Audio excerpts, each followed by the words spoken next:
after Khan and all his main subordinates reached the main headquarters of the Niflheim, the final region and the sixth hotspot of the monster tide. After the incident of the massacre in the Barawa region, Khan had doubled the amount of manpower, defense equipments, provisions of the military, total resources related to war, and defending this region all at once. Khan had been curious and thought that after Caladrius and Ashikvatika were mind-controlled into attacking the borders by some mysterious entity, the same would be the case for the Niflheim border. And subconsciously, he kind of waited for the news of the emergence of this region's legendary rank monster boss. But for some reason, nothing happened in the past 1 month. And since Khan wasn't in a shape to go on another expedition because of his damaged soul, weakened state and lowered levels as well as stats, he chose to not actively provoke the monster. The generals had been taking turns in overseeing this region, but they too didn't venture inside and pick up a fight under Khan's order. Because they absolutely knew nothing about this regional boss, its characteristics or what kind of creature it was. But one thing Khan knew for certain, that they couldn't just afford to waltz in and start a rumba dance with this boss since there was a chance that it was the one controlling the previous 2 legendary rank creatures. That was the main reason why he waited till now. But now that there were just 15 days left, and both the pureblood faction and neutral faction had started making their moves, he had no choice but to get rid of this monster first as soon as he made a full recovery. Khan came to the current moment and departed in a single warship towards the inner region of this border with his army of legendary rank general and began his final hunt. A couple of hours passed as Khan's warship roamed in the deeply forested region filled with mountainous terrain and waterfalls. Compared to the other regions he had been to, this area was filled mostly with small-sized creatures and aquatic monsters. "Master, I found it. 20 kilometers to the west." Suddenly, Oliver in his Hawkman form, who was faster than their warship because of his Garuda wing skill which gave him a 4 times boost in flying speed, reported to Khan. Due to Horus' skill getting upgraded to SSS rank, he could now see through a 20 kilometers radius when he's high in the sky. Khan quickly activated telepathy link and through the Sky Emperor General's eyes, he finally gazed at the regional boss. What kind of monster is this?" asked Khan to himself. "Master, this creature. It's very different than all the ones we've faced before. I don't know how to describe it, but I'm feeling like it's not even alive at the same time it's moving. Its entire existence feels unique," said Oliver as he relayed his preliminary analysis.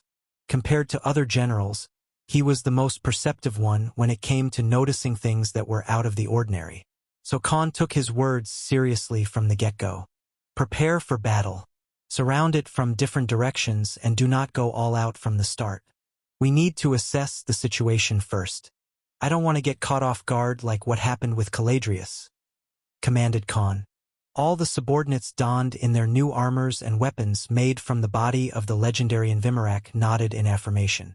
Their warship stopped 15 kilometers away from the regional boss and soon, the main door of the warship opened.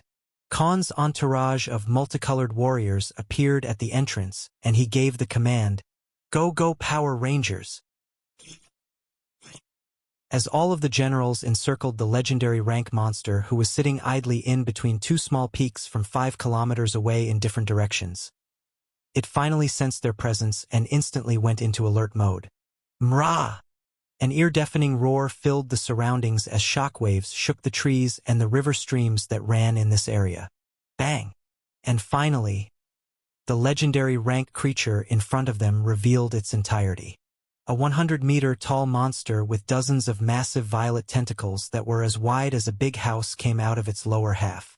On the upper body region, there was nothing but a white exoskeleton layer that covered its entire torso and head like a compact and tactical armor. This creature had only 2 arms, but another arm protruded out of the elbows. So technically it had 4 arms. This ginormous creature had no eyes or even a nose, but it could perfectly sense all the intruders spread in different directions from where it stood. "Who are you? You dare enter my territory?" Suddenly, not just Khan but all the generals also heard a voice in their minds. "Master, can you also hear this?" asked Ronan, who was hidden amongst the trees of a tall peak. "Yes. The more I see it, the more I think that the Mithran species we saw in Rocco's empire so far share the same features and characteristics with it. Replied Khan to the rogue general. Yes, I feel the same. It's as if we're up against an ancient species that was the ancestor of Mithrans. Said Oliver, who hovered across the sky and had been on a lookout till everyone got to this place. System, what is this creature? Give me details. Ordered Khan. The creature in front of the host is called Vilgax, a variant species that possesses the physical and magical properties of two of the extinct species of Vantria, namely the Viltak va Gaxbo. Reported the system. The hell? Means we're up against a... Before Khan could finish his thoughts, the legendary creature relayed his message to all the members of Khan's squad. Attack me, all at once, it said, and continued in a mocking tone. You bunch of weaklings. For the first time since the generals upgraded to legendary rank creatures, they gathered together to fight against an enemy all at once. But on this very first occasion, the opponent challenged all of them together and called them a bunch of weaklings. Other than Omega and Ronin, everyone else had risen to legendary rank at this point. So this insult hit even harder. Don't fall for it. It's trying to provoke you. I think it has some skill to render you all incapable of fighting. Commanded Khan to all his generals telepathically. Khan and the gang were up against a variant creature after the system could only notice a few features of two different ancient species that were already extinct. While Khan tried to maintain his calm, collected demeanor, the legendary rank monster made another declaration. Oh, so many creatures as strong as me. Yet no one dares to fight with me. TCH. What a letdown. It declared in a condescending voice and challenged all the legendary rank subordinates of Khan. All right, I have to teach this bastard some manners, said Blackwell, who had been approaching from the west. I'm going to roast this octopus alive, said Jugram. How dare he look down on me, the apostle of necromancy, shouted Cyril in an infuriated tone. And nobody is listening to me anymore, spoke Khan in an exasperated tone. I'm going to drain his entire life force, said Armin, who seemed irritated for the first time. Boom, boom, boom, boom. Four explosions of insurmountable aura spread across the 5-kilometer region in succession. Blackwell suddenly took his Chronos form. Jugram revealed his Diablo's form, while Cyril and Armin revealed their Dark Summoner and Erdtree forms respectively. All the four of them revealed their legendary rank forms all at once. While Blackwell and Jugram were the biggest of them all, Cyril and Armin had the advantage over the magical attacks. Really? You're all going to gang up on one guy? Asked Oliver, who still hadn't taken his true form and hovered a few kilometers high in the sky. Omega and Ronin, on the other hand, had no choice but to stay quiet. This battle was above their pay grade. Whoever wants to die first, come forth, Vilgax suddenly proclaimed. To hell with this bastard. Cyril, the most impatient of them all, shouted, and soon he summoned a suppression formation high in the air above this legendary rank opponent. Cyril quickly activated the Shadow Blade's barrage skill and launched hundreds of blades made of darkness element and dark magic. But instead of trying to dodge or use any skill to protect itself, Vilgax simply stood there, unmoving, and right in front of everyone's eyes. The hundreds of 10-meter-long blades passed right through its body. What the hell? Spoke the spectator, aka Khan. Soon, Cyril activated the Void Realm skill and activated Scythe of the Reaper skill. His 80 meters long and massive scythe launched a volley of attacks on the frozen enemy. Boom! Dang! Trees and water streams were destroyed in seconds. But as the dust settled, impossible, said Cyril as he saw the impossible. Void Realm was a skill that could slow down an enemy as if time itself was stopped in the range of its domain. But even now, the attacks he made passed right through this opponent.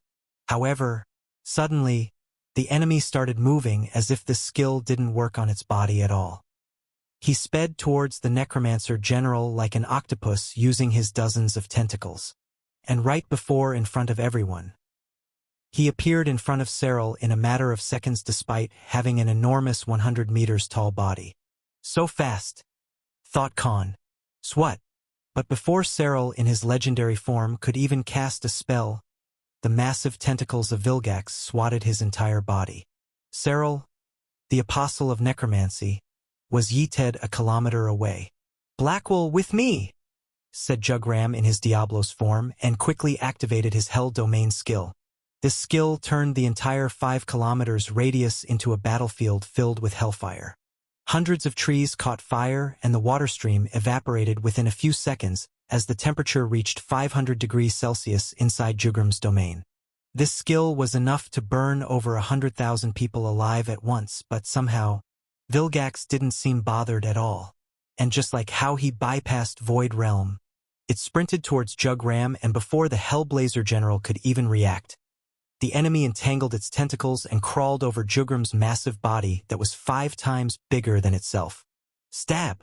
Its massive and highly rigid forehands plunged inside Jugram's back and both shoulders at the same time. Raw ear! Jugram wailed and let out a massive explosion of hellfire from his body, and the shockwaves pushed off Vilgax. However, Jugram was fatally wounded in just a dozen seconds. Bang! But before Vilgax could regain its balance, Blackwell suddenly made a charge attack in his Titan form and attacked its body with the battle axe he created using the ground, minerals, and rocks with his innate skill called Mineral Transmutation. But just like before, his swing attack suddenly passed through Vilgax's body just like how Cyril's attacks did. Vilgax quickly appeared close to Blackwell's legs.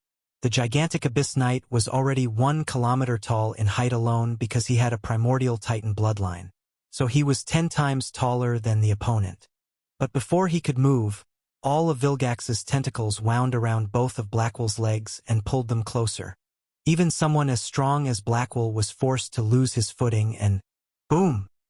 His ginormous figure fell on the ground and the entire 5 kilometers region trembled as if there was an earthquake. Armin on the other end had already started healing Jugram, who was wounded minutes ago. But after taking care of Blackwell, Vilgax sprinted extremely quickly while only broken trees and cracked ground remained in its wake. And right before Armin could even do anything, Vilgax entangled itself around Armin's 4-legged body. Thwack! Slap! He started beating the living shit out of Armin. Khan, Ronin, and Omega, the spectators of this match, had their jaws dropped on the ground. There was only one thought as they saw their legendary rank allies getting their ass handed to them by a random regional boss. All 3 of them spoke in unison. "Are you kidding me?" While Khan, Ronin, and Omega watched 4 legendary rank allies getting beaten as if an adult was thrashing some kids. None of them could believe what they were seeing in front of their eyes. Was the battle they were seeing even real?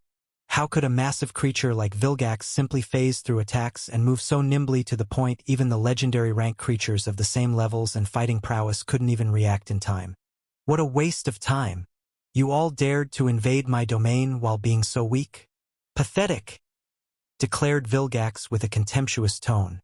It hadn't even been 10 minutes and he already took down 4 legendary rank generals of Khan who were just as strong as itself. What the hell? How is that even possible? Exclaimed Khan with his eyes wide open and full of disbelief. But right when he was left speechless, he heard a voice in his head. "Master, I think I figured out why none of their attacks could damage this creature," spoke Oliver, who had been analyzing the battle from the air very quietly and patiently. "Why?" inquired Khan. "The main reason is, this thing isn't a monster.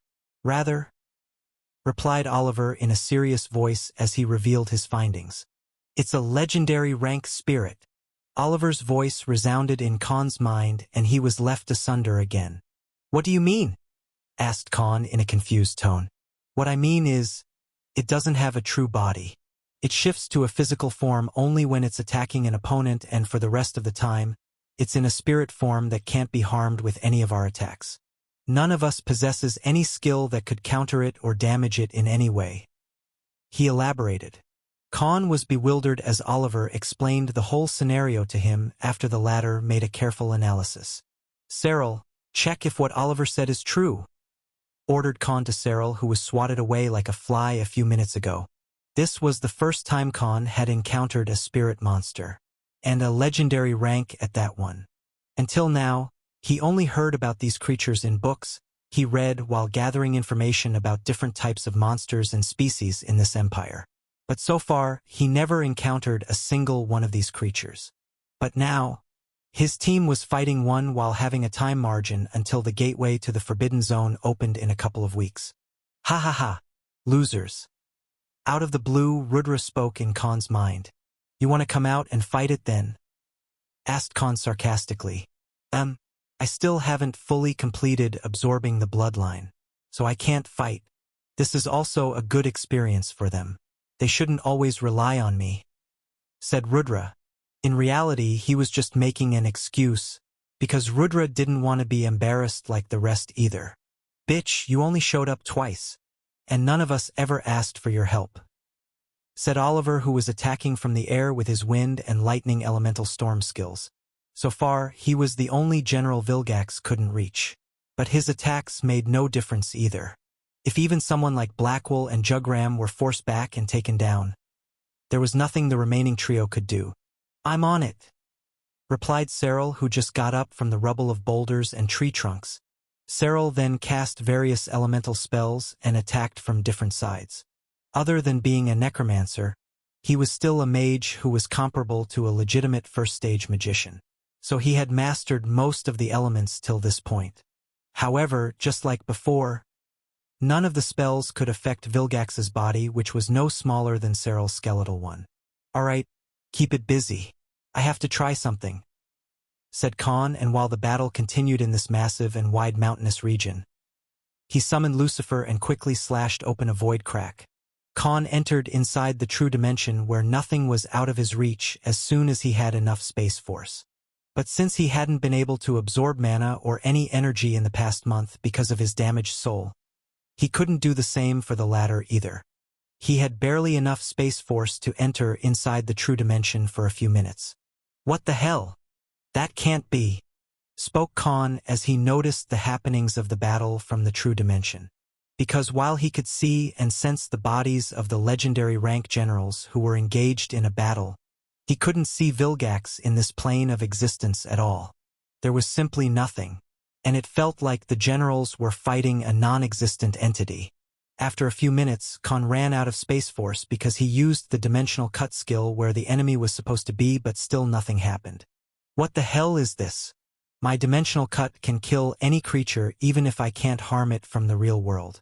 This guy is simply impossible to kill, said Khan as soon as he exited the void crack away from the battlefield. Can we run away? Do you sense anything behind it? Asked Khan to Oliver.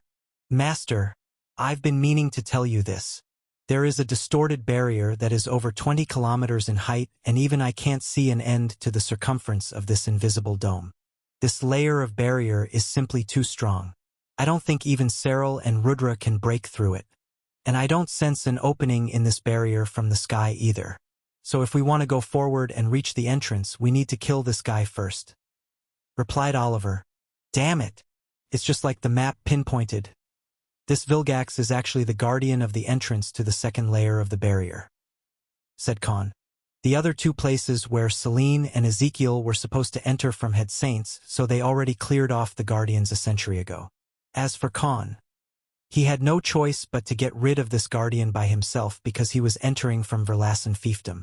If even his legendary rank generals couldn't do anything and he couldn't even use his dimensional law, there was nothing he could do to overcome this final hurdle. But right when all was lost, when the fate of humanity lay on Khan's shoulders, the expert magician among their group spoke. Master, I think I found its weakness. When finding a counterattack against this spirit creature that single-handedly put 4 legendary rank creatures in a pitiful state, seemed like an impossible task. Cyril, who was swatted a kilometer away by the Vilgax not long ago, suddenly noticed an anomaly. Master, I think I found its weakness. He relayed his message to Khan. What? Where? Asked Khan in a hurry while the other generals were barely managing to protect themselves. The place this monster pushed me off to. It has a massive rune only used in sealing formations. Although I haven't excelled in mastering magic formations other than the ones I needed, given the size of this rune engraved inside a peak, it's at least a legendary rank formation, he said. What kind of nonsense is this? Asked Khan with a baffled expression. I sense a flux of world energy being emitted from this rune. And I think there should be 9 more of these runes spread in a 50 kilometers radius. On top of it, I think it's not only sealing this creature inside this place to guard the entrance of the second layer, but also protecting it at the same time. Maybe that's why we are unable to physically hurt it. Hypothesized Cyril. Khan, who hadn't even had the chance to complete his study as a magician and only was an intermediate rank mage himself, had no idea about how the magic formations worked. But given the situation, they had no time to think about these things. Do you think it will at least stop this guy? He asked Cyril. Yes, but we need to be quick before it notices the changes in the surrounding. Replied Cyril. Oliver, ordered Khan. On it. Replied the Tempest Archer General and used Horus Eye to check the places in the surrounding 20 kilometers radius with a high influx of world energy. Found one. I'll get rid of it. He said, and like a fighter jet breaking the sound barrier, he flew in the direction of the rune. The first place he found was a small pond where the rune was engaged in the bottom. Oliver quickly activated his Aerostorm skill and created 500 arrows, each one of which was 10 meters in length and possessed different elements. Boom! Bang! He launched a barrage of attacks, and in just a couple of minutes, the entire pond was destroyed, and as the water spread away, Oliver saw a 50 meters wide disc-shaped stone slab that had a massive glowing rune. Without giving a second thought, Oliver used a wind elemental arrow and attacked the rune. Bang! Crack!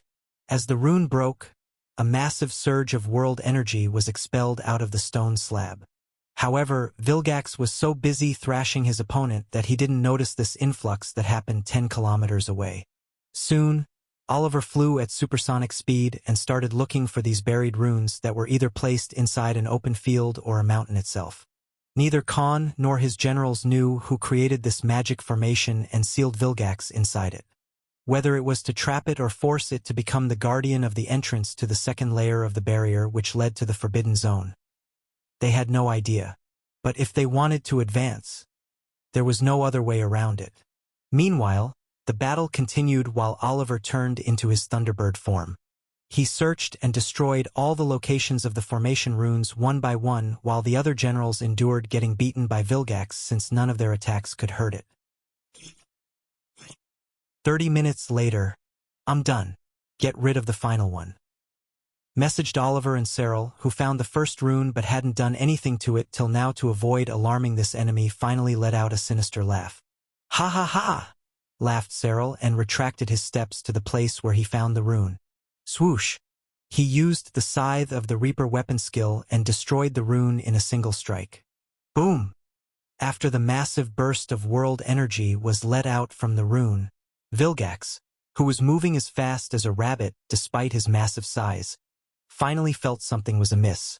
In front of everyone's sight, hundreds of archaic runes appeared on its enormous that was 100 meters in height alone. Crack, crack, shatter, and as if some sort of invisible chain that tied him to this place were finally broken. All those runes glowed brightly and shattered as shockwaves after shockwaves filled the surrounding 1-kilometer region. Finally! I am free! Exclaimed Vilgax's joy. An incorporeal barrier suddenly appeared around its body and disappeared the next moment. Ha ha ha! Ha ha ha! Now I can finally leave this wretched place.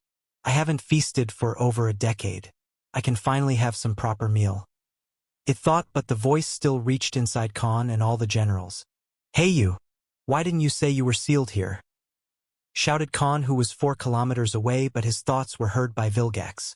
We're the ones who freed you in the end. Continued Khan. Ah, my bad. This isn't the first time someone tried to attack me because I was sealed inside here, so I presumed you were the same as those who came here every decade. Replied Vilgax in a causal tone now that it was free. All right then, but can you tell me where the entrance to that second barrier is? Asked Khan. Sure. Take the path among these mountains. Then take a right, then a left, then right again. And then another left. There will be a waterfall. From there, take a left, then a right, and take one more right. Vilgax then nonchalantly started giving Khan the directions like how Indian people explained paths to travelers. "All right, thanks," replied Khan. "Good luck. I'll be on my way," replied Vilgax gleefully and started crawling away as if nothing happened in the first place. Boom! Boom! Boom! Boom! Boom! 5 massive bursts of auras filled the 3 kilometers region. "Where do you think you're going?" Jugram's grim and terrifying voice resounded. Crack! Crack! Blackwell cracked his knuckles while Cyril charged his scythe with dark magic. Screech! Armin created a spear made of giant roots while Oliver screeched high in the air. At this moment, all of them looked at Vilgax, who was enjoying beating them up not too long ago. So naturally, they had a score to settle. Shiver. A chill ran under Vilgax's spine as an ominous feeling struck him. Because at this moment, his condition was no different than a blonde girl sitting on a sofa surrounded by 5 black guys. A silence ensued as soon as Vilgax was surrounded by 5 different legendary rank creatures, all of whom were as strong as itself but previously couldn't even touch it during the fight. And taking it into account, the former did not hold back and almost beat them to death using its innate skills. However, now that the formation which had trapped this variant monster inside this region was taken care of, all of the generals who received a thrashing from this legendary rank creature knew that things would be different this time. Shrill! The temperature of the surrounding 5 kilometers rose to 500 degrees Celsius again as Jugram activated his Hell Domain for the second time. Previously, it didn't hurt the enemy at all. But now, Vilgax quickly activated his ability that allowed him to phase through physical attacks and magical spells. Xing! A 1-kilometer-wide red archaic magic formation appeared a few hundred meters above Vilgax as Cyril cast his suppression barrier spell. He often used to weaken his enemies during a battle. Blackwell, on the other end, used terrain manipulation skill to create massive walls around this burning battlefield and closed all exit points for the target to escape. Armin, on the other end, used his wood elemental skills and hundreds of massive vines rose from the ground and their pointy ends attacked Vilgax one after another. Just like before, most of the attacks passed through its body, but this time, Cyril noticed a change. "I see. That's how it was," spoke Cyril. "What do you mean?" asked Khan. Oliver, who was in his Thunderbird form, replied instead. "It just used a massive amount of world energy in its body. Even we could feel it. I think that ability it uses to escape physical damage is one of its innate skills and requires a lot of reserves of world energy." "Yes, Master. Looks like I was mistaken. Not only the magic formation sealed it, but also supplied it with an endless amount of world energy that those runes gathered constantly. Even though there must be measures taken so that this Vilgax couldn't destroy the formation to escape, it also gave it a massive advantage.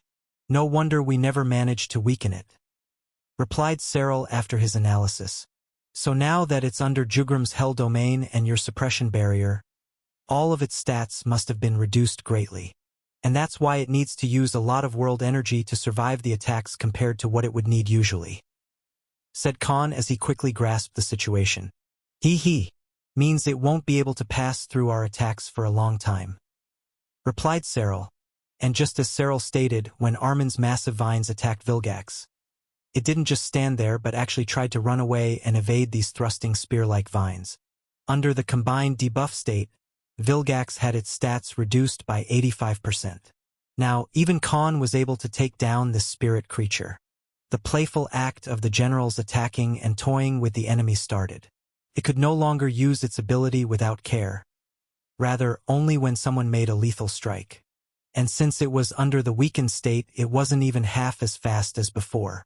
Just in 10 minutes, it ran out of all the world energy stored in its body. "Good. Can no longer fight or survive our attacks. How about we repay its kindness?" said Cyril, and all the legendary rank subordinates nodded. First, Blackwell used his skills to surround the exhausted Vilgax with earth elemental walls from all sides so that its tentacles couldn't attack them. His 1-kilometer-tall figure then grabbed Vilgax by its head. Bang! Blackwell, who was 10 times bigger in height, picked up Vilgax and then threw it on the ground. The surrounding fiery battlefield trembled just from the impact. He repeated the same action because Vilgax previously used his size against him and made Blackwell fall in the ground too many times. So now, Blackwell was putting it back into the ground again and again. "Let me go. I said let me go," said Vilgax. But none seemed to hear his words. Blackwell punched its torso and stepped on its tentacles. He squashed some of them under his gigantic feet. Soon, Vilgax was almost close to death. But rather than killing it, Armin suddenly cast his top-tier heal regeneration skills and recovered its physical state in minutes. For the next round, Cyril started using his Scythe of the Reaper and cut off some of its purple tentacles, and caused big lacerations on its exoskeleton body. The same cycle repeated again until Cyril was finally satisfied. Then Armin healed it again, just to stab its entire body with his own version of wooden tentacles like vines. Wails and agonizing screams spread in the 5 kilometers wide hell domain as Armin started experimenting with his wooden constructs and tried a different way of torture. The bloodied and tied-in body of the Vilgax was bleeding heavily from dozens of places, and even the exoskeleton skin it had was unable to resist. And finally Jugram, the most brutal of them all, got his chance. The Diablo's general ripped apart, torn off and then squashed Vilgax's upper body parts such as its arms, and then burned its flailing body from place to place with hellfire. The number of horrifying cries and roars of the Vilgax, who previously soloed all of them together because of the support from the magic formation, was now even worse than a punching bag. Because of how he humiliated all of them in a battle, everyone was taking their turns again and again as they enjoyed settling their score. At this point, even Khan started feeling sorry for Vilgax while witnessing the generals ripping him a new one. The more he saw it, the harder it became to watch. And with an aghast expression, Khan spoke to himself, "Psychopaths. I have created a bunch of psychopaths." As the 4 generals kept exacting their revenge against Vilgax, Khan had a concerned expression on his face. The way they were torturing this enemy and enjoying every bit of it. Even he felt like all of them had turned into some sort of sadist at this point. Good. I approve," said Rudra in Khan's head. "You too?" asked Khan. "I mean, not good enough," replied Rudra as he misunderstood Khan's words, implying that this type of torture wasn't enough. "System, why are they being like this?" asked Khan.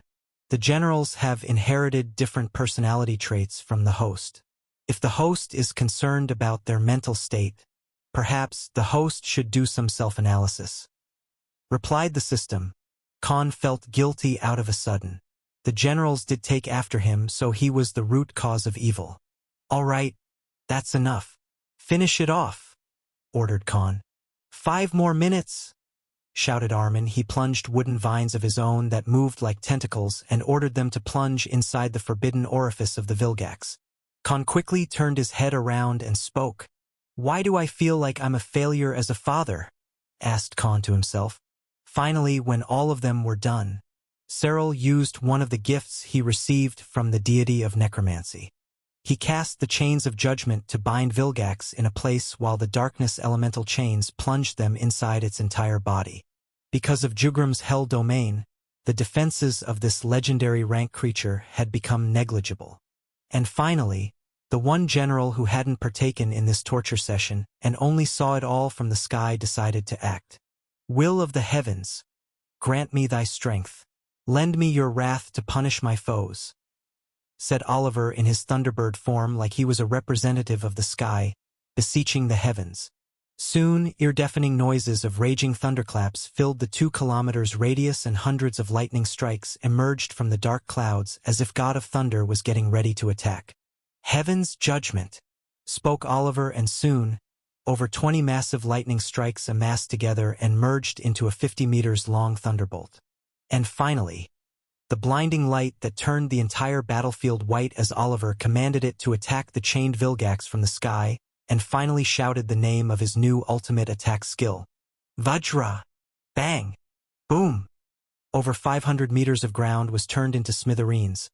Hundreds of cracks formed and the entire battlefield shook as Oliver used his lightning elemental attack that even scared the other generals and finally hit their enemy with it. Lightning was one of the two strongest elements of reality, and the force behind Oliver's attack was strong enough to crush an entire mountain under it. A massive dust cloud arose as the shockwaves pushed apart the smoke from the burning trees. And as the site of the strike was finally revealed, a charred corpse of the Vilgax appeared in front of everyone. Without even spending a couple of hours, the new lineup of legendary rank generals killed Vilgax by outnumbering it, giving it a very pitiful death after torturing it over and over. Khan was perplexed after seeing Oliver's new attack. He knew all the skills of the generals, but the last grandiose attack skill the Thunderbird subordinate made wasn't one of them. "What the hell was that attack?" asked Khan. To his query, Oliver replied in a gentle voice, "Master, do you remember when I flew away after my evolution?" "Yes. What about it?" asked Khan. "Over that 1 week, I had been roaming the skies and understanding the laws related to the vast sky. It was then I suddenly felt someone calling out to me," spoke Oliver as he flapped his massive wings that were twice the width of Vilgax. Although Vilgax was a variant, he was not on par with Oliver in size, who was a variant of the Godbeast rock bloodline. "Heaven's judgment. Vajra is a gift I received after receiving 2 enlightenments in succession," he replied in a prideful tone. "Gift from who?" asked Khan, as he already had a premonition. "The sky deity, Indra," replied Oliver as the shadows of massive wings covered the entire battlefield from the sky. "What the hell? Do deities have a lot of free time these days?" asked Khan. He wasn't even fazed this time because of the previous surprise given by Cyril, who received the gifts from the deity of necromancy, Velsharun. But he did end up wondering if receiving gifts from the deities was that easy of achievement. First, it was Khan who received blessings from war deity. Then it was Cyril who received gifts from Velsharun. And now, Oliver received one from a sky deity named Indra. As if having nothing better to do with their lives, deities were offering a lot of gifts recently. And it wasn't just Khan or his generals. What about the other heroes? Their allies and the warriors from various empires who served particular gods. What if there were too many people with blessings and gifts from the deities? So not only would Khan have to worry about being hunted by the other heroes, but also the others with blessings and gifts too. Who knew if all the deities were actually watching Khan from somewhere, as if watching a reality TV show? Why do I feel like I'm inside some story, and these deities are just enjoying watching me? What if I'm not even alive and just a fictional character? What if someone is watching or reading about me at this moment? What if I'm inside a novel?" asked Khan. He suddenly looked in a particular direction and stared at an invisible being existing in a different dimension. "Never mind. As long as they pay me for it, I'll allow them to tag along in my journey," he said, and focused his attention on the matter at hand.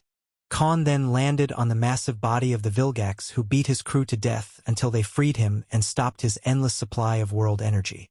Khan placed his hands on this legendary rank creature and gave the command, "Absorb."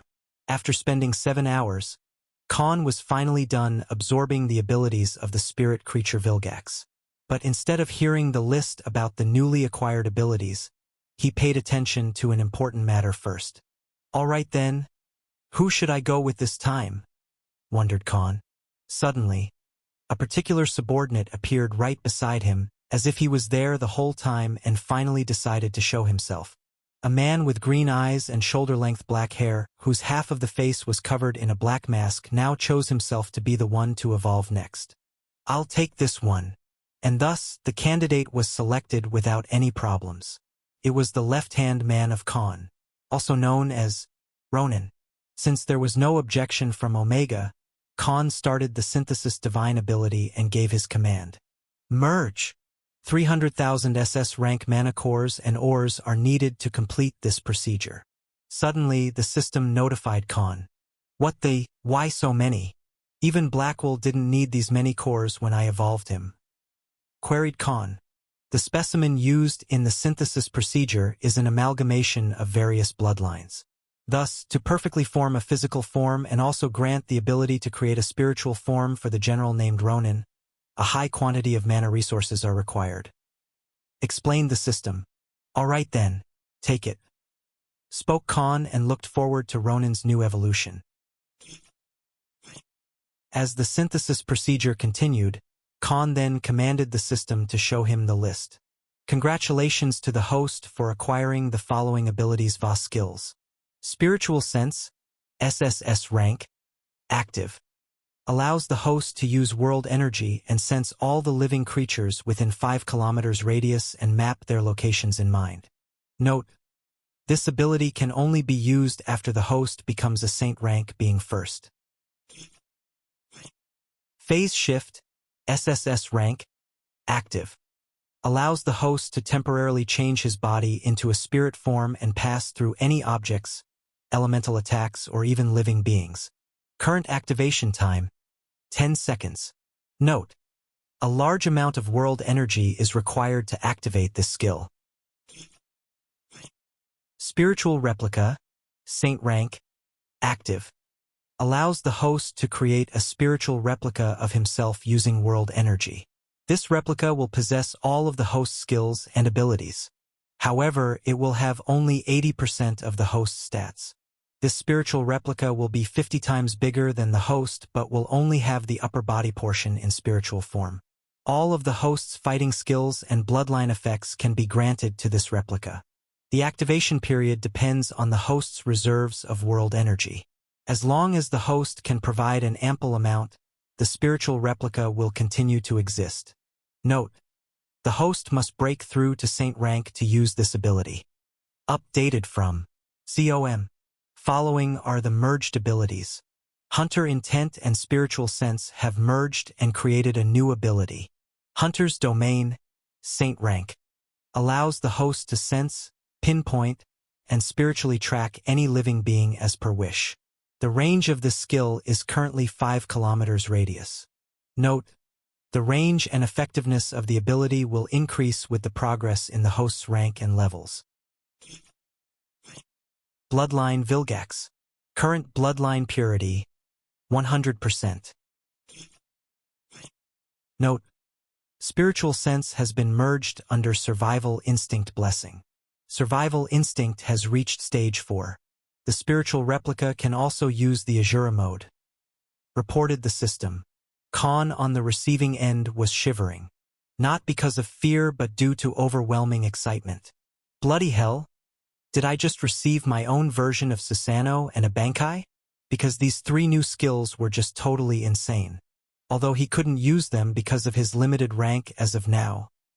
The usefulness was simply too much. Hunter's Domain was simply too useful. It was like his detective mode getting upgraded to a whole different level. Phase Shift was the exact ability Vilgax used to turn into a spirit form and evade all the attacks and remained unaffected by even Jugram's Hell Domain and Seral's Suppression formation.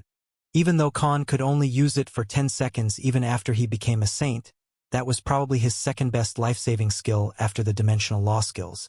And the best of them all, Spiritual Replica would allow Khan to create a form 50 times bigger than himself and made completely out of world energy. Even with 80% stats, it could use all of Khan's abilities and skills. But the best part was, Khan could grant it the Azura mode. This was his second best power buff mode after Berserker God mode. And Khan will be weakened still just like the latter after using it. But if Khan could use the Azura mode on this Susanoo of his, he would be able to bypass the restriction of the weakened state on his physical body. And this Khan's version of Sajin Kamamura's Bankai would be able to use many different bloodline abilities at the same time.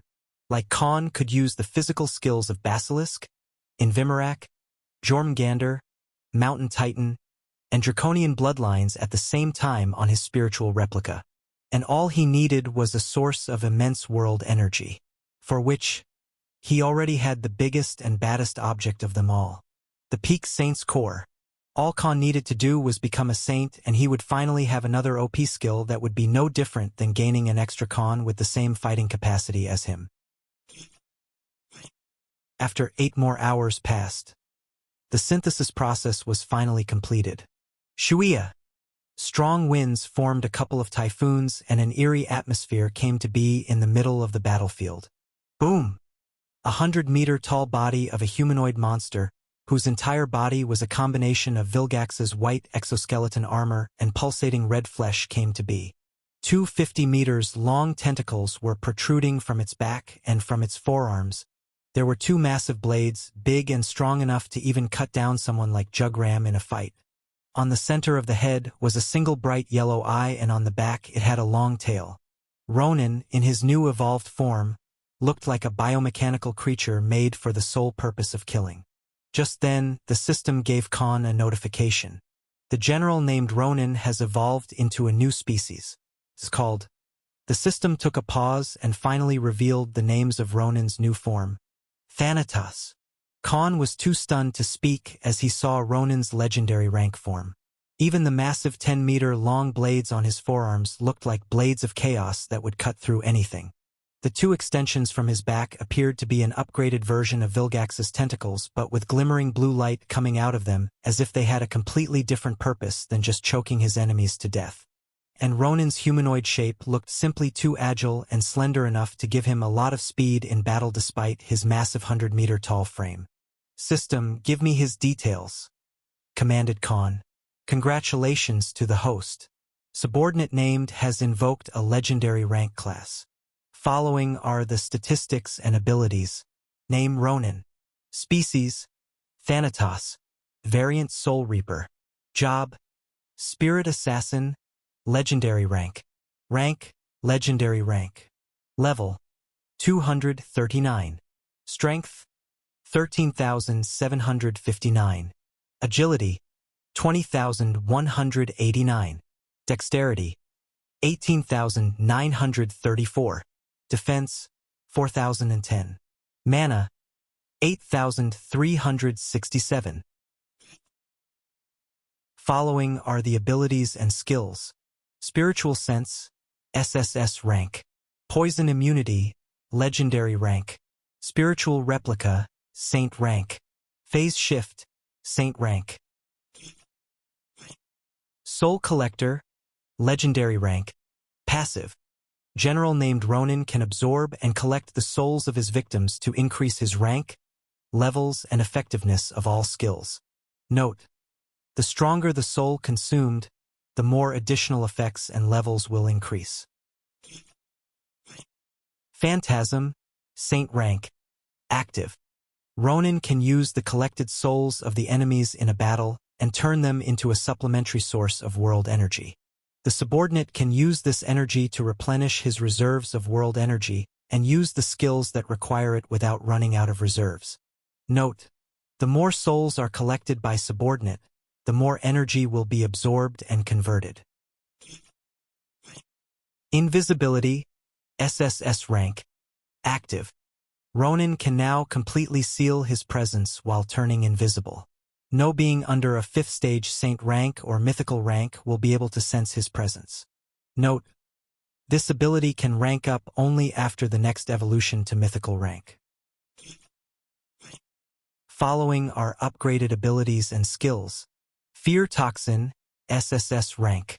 Grappling Extension, SSS rank. Shadow Walk, SSS rank. Bloodline Vilgax. Bloodline Purity, 100%. Subordinate Ronan now has a suitable body to receive a few of the host's skills. Hunter's Domain Va Lucid Reality skill can be granted to the general using the Importation skill. Reported the system. Given the set of skills and abilities Ronan received, Khan was asunder on the spot, because Ronan's evolution was completely overwhelming as well as received tons of OP skills.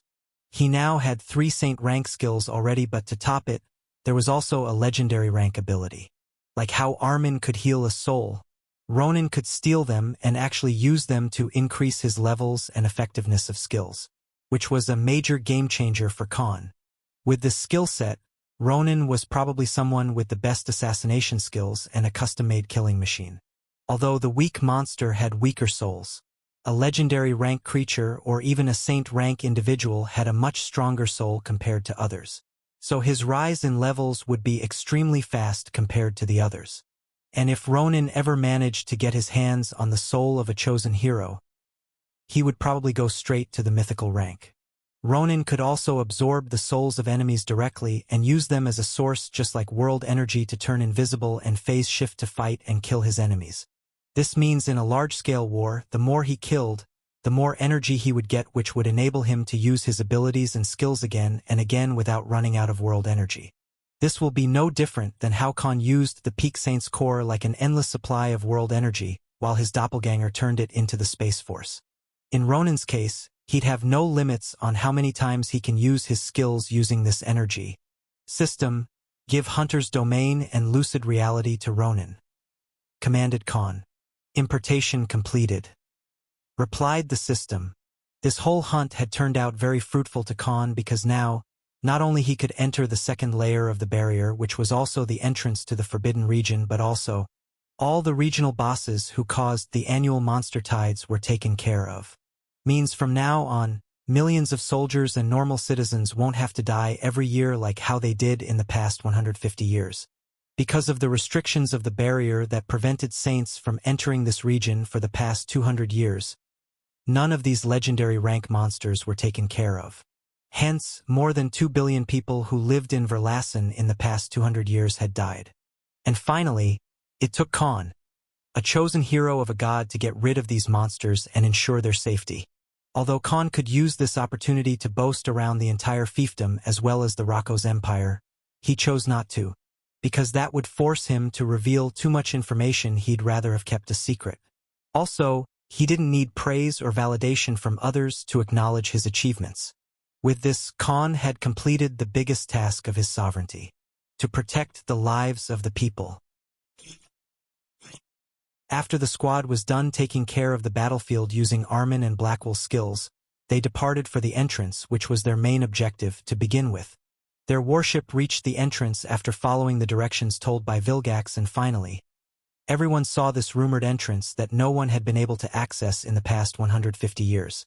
A massive gate, filled with archaic patterns and runes, that was 200 meters in height and 50 meters in width, now stood across their warship. The entire body of this enormous door was made from an unknown metal which exuded a high-pressured purple aura. "Master," said Blackwell as he sensed this familiar purple aura. "What?" asked Khan. Just then, Oliver interjected and spoke. "It's the same aura that was controlling the other legendary rank monsters," he revealed. Khan then had a serious expression on his face as he too found this aura familiar. "That means whoever sent those legendary rank monsters after us," he said with a grim tone, and continued in a resolute voice, "is inside the Forbidden Zone."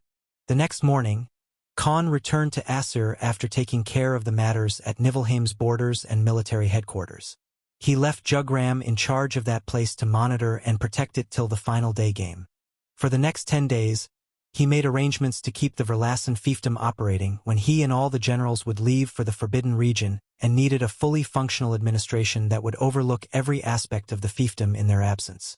And in the meanwhile, his levels rose to 165. Only 10 levels behind his original levels before he sacrificed a portion of his soul. So far, everything was going as planned, and now, only 5 days remained until the door to the Forbidden Region opened for 10 days like a set timer every year. On the 12th day, Khan received a secret letter delivered by the assassins of the neutral faction. That Celine Armitage has been informed about his allegiance, and they're to join hands if they meet inside. And also, kill Ezekiel Nabi if either of them gets a chance to keep the matters between Khan and neutral faction a secret. To avoid the risk of the semi-saint mage might becoming a witness and warning his faction in case Khan and Celine retrieve the Tablet of Arcana. To get enough time for them to secure the tablet and avoid a war between the two factions for it. As Khan read through the instructions, he became more curious about the history behind this tablet and what it signified. Because if the two factions were even ready to start an all-out war for it, which would kill millions of their people and soldiers in the process and even risk the fate of the entire Rakos Empire, means the origin of this object was something worth all the bloodbath and risk as well as the bloodshed. And another risk of the demi-human faction jumping into the fray was not out of the equation as well. Hence Khan had to play his cards safely, because no matter who retrieved the object, there was bound to be a clash. So Khan, who was basically a double agent at this point, wanted to be on the winning side. because his life would be forfeited in case his allies were to lose in this upcoming war. As for what Khan would get in return, he already mentioned his conditions in the letter that was sent to Damon Michelson. His demands were the same as he had agreed with the Pureblood faction long ago. So whichever side delivered them first would get the tablet. And to get it, he wasn't going to play the nice guy. Just like that, 15 days passed and Khan returned to Niflheim. This time, he had all the military outposts fully equipped as his single warship with only him and the generals reached quietly to the entrance. And to make sure things remained hidden, Khan spread over 1,000 assassins, 50,000 monsters including frost giants and magician-class subordinates from the Legion to guard the door when he was gone. He even left a dozen Lord rank monsters that were created from different species, elemental creatures, and had skills and fighting abilities based on the requirement and usefulness in a battle formation.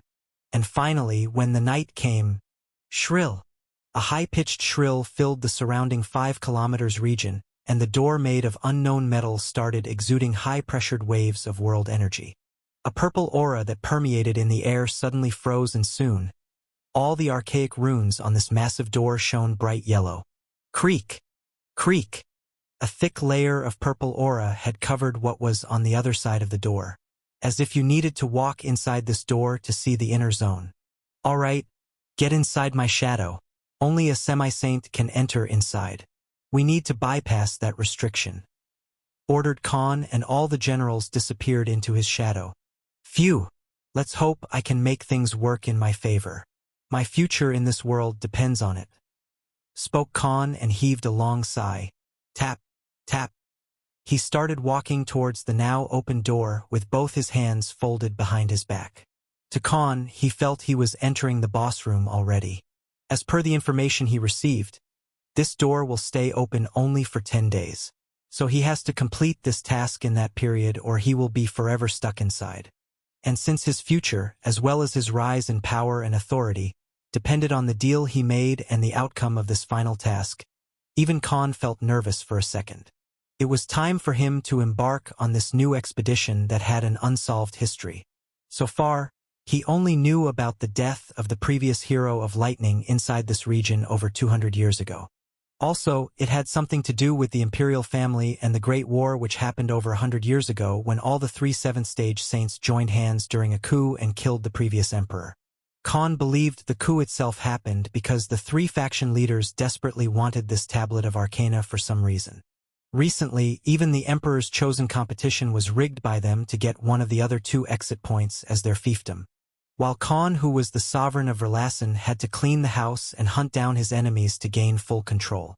Yet, he still had no idea who was the entity that was controlling the legendary rank monsters and forced them to attack the borders when Khan started clearing out the hotspots by getting rid of the regional bosses. With that mind full of questions, Khan finally entered the door. And after walking a dozen steps, his entire figure disappeared inside the purple mist-like aura. To others, it was just a moment of passage. But for Khan, it was the time to get the answers. A purple mist-like aura spread across a valley that was filled with tried woods and barren ground. Suddenly, a sound of footsteps was heard, and at the exit of these dilapidated treelines, a figure of a man in a black and gray longcoat was finally revealed.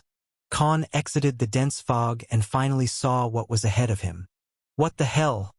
This is completely opposite of what's outside, he said, because in front of Khan was a completely different environment compared to the entry point from where he entered inside the second barrier. A sky filled with dark clouds, lightning striking down from above from time to time, a thoroughly destroyed and charred ground with nothing but black soil on its surface appeared in front of Khan. From where he stood, he could already see over a dozen enormous typhoons a few kilometers away. And it wasn't just one but all 4 directions. In many locations, ground full of hot lava could be seen while in some places, a stream of hot water flowed across the ground. Khan then noticed that no matter where he looked, he couldn't find any living creature or green plant life, as if this place was completely void of life itself. Everyone out, spoke Khan. Soon, all the generals jumped out of his shadow and stood around him. Oliver and Blackwell searched the terrain. Ronan and Cyril, You two look for any anomalies or hidden places around this region using your skill. Armin, Jugram, and Omega with me," said Khan. "All of you should stay within a 100 kilometers radius of my location, and inform me as soon as you notice or see anything worth mentioning." He relayed his commands to the subordinates. Blackwell had the Earth Sense skill, which allowed him to inspect everything on the ground within and 10 kilometers radius using this skill he got from the Mountain Titan. Ronan had the Spiritual Sense skill that helped him sense all living creatures within 5 kilometers radius. Cyril could feel the mana and world energy most promptly, so he'd be the first to notice any magic formations or barriers that were either a trap or tried to hide anything. Oliver, who could use the Horus Eye skill to see even a small ant from 20 kilometers away, had the best advantage from the sky to gather intel about this region. Meanwhile, Jugram and Armin were already a great combination together in a fight against strong enemies, so Khan needed their protection in case they encountered any strong being. Because so far only Khan and Omega, the first two members of the pack, were actually the ones who remained the weakest compared to everyone else. As the other subordinates spread in different directions, Khan then headed towards the inner region using Quicksilver skill, his fastest movement technique. Every time he moved, he'd appear 200 meters away the next second. Just 5 steps were enough for him to cross a kilometer distance. But compared to Khan, even Omega was faster, and Jugram and Armin only needed to leap a bit higher and they'd land at least 300 meters because of their stats and ranks. A couple of hours passed and the generals had traveled more than 200 kilometers in different directions. But there was still nothing else than the destroyed and barren lands that felt like an anomaly of nature given the situation of the surroundings. Finally, a message from Cyril arrived. "Master, I have noticed something odd in this place," he reported. "What is it?" asked Khan. "Try opening a dimensional crack," said Cyril. "Ha!" Khan then used and gathered the space force in his body at the edges of the greatsword. He had come prepared this time. In the last 15 days, the doppelgangers had amassed and absorbed a lot of space force, so currently, Khan was at his maximum capacity in terms of reserves. Swing. He swung his weapon vertically. Crack. A void crack opened right in front of him. But instead of spreading wider, the crack squinted and then ceased to exist the very next second. Why isn't it opening?" asked Khan to himself. "So it's just as I suspected. The space has been sealed inside this entire region. Master, I don't think you'll be able to use any of your dimensional law skills." Suddenly, Cyril informed Khan. "What do you mean? To seal space? That's not something anyone can easily do," spoke Khan with a baffled expression. This was the first time he heard about someone being able to seal the space. "I think it's this entire dome that's doing it. But to make such a magnificent and vast barrier, I don't think even a 6th-stage Saint rank magician can do that. And this isn't even a magic formation, so we're definitely dealing with something very powerful," replied Cyril. "I see. Well, let's keep looking. We can make do even without my dimensional law skills," he said, and carried on his travels while crossing this chaotic region as if going on a journey to Middle-earth and destroy the ring. One day later, even someone like Khan had been exhausted because even now, they hadn't found anything, as if they were inside some loop where you couldn't exit a pathway under some sort of magic. But this wasn't the case here. This entire region in itself was more than 1,000 kilometers vast. And even now, there seemed to be no end. The distance between Khan and the 4 generals who spread in different directions had increased to the point they had to use the communication artifacts after they separated for a few hundred kilometers. Boom! Boom! 2 sonic booms were heard, and finally, Oliver arrived at Khan's location. His 3-meter-tall frame with 2 brown wings landed in front of Khan. "Master, we need to gather everyone. I found the end. And there was another door just like the one we entered from. But we will need everyone to gather first," informed Oliver. "Finally!" exclaimed Khan as he let out a sigh of relief. "But why would we need everyone?" asked Khan in a curious tone. Oliver then spoke with a somber expression on his face as he revealed why they needed to gather the whole squad. "Because just like before, there's another guardian." Khan had a curious expression on his countenance as Oliver urged him to get the gang together before they went to the entrance to the inner barrier. Because they had no other choice left since there was absolutely nothing other than the chaotic environment filled with lightning strikes, burnt ground, and streams of magma. To someone like Khan, this was the definition of purgatory, where the biggest sinners were sent to repent for eternity in many religions and cultures. "Why?" asked Khan. "I can't tell you. You will need to see it for yourself," replied Oliver. "Fine then, call back everyone," commanded Khan. After almost half a day, all the subordinates gathered. And since there were no suns and moons in this region inside the second barrier, just dark thundering clouds and typhoons, none of them could even tell what time it was. Khan and the gang spent 5 hours just traveling to the said location, guided by Oliver. As they finally see why Oliver came back for them and asked them to gather first, Khan and the rest of the crew had their keen senses telling them that it was a bad decision. Survival instinct rang like a loudspeaker inside Khan's head, telling him to run away as soon as he could. And this time, it was even more terrifying and louder than the last time when Khan faced the aura of Stranoff Michelson, a 4th stage Saint Swordsman. Because there were 2 gigantic monsters just 3 kilometers away. Each one was around 500 meters in height alone, and behind them was a gate that looked identical to the one whence Khan came. Both of these creatures were actually ginormous wolves. One had completely white while the other had pitch-black fur. On their legs and heads were some sort of ancient runes that glowed blue and red respectively. But before Khan's entourage, who were hiding their presence completely, could even do anything or approach these 2 creatures. "Oh, brother, looks like that bird is back with more of his friends," said the gigantic white wolf. "Come here, little birdie. Want to play again?" he asked in a mischievous tone. "Fool, is that what you should be excited about?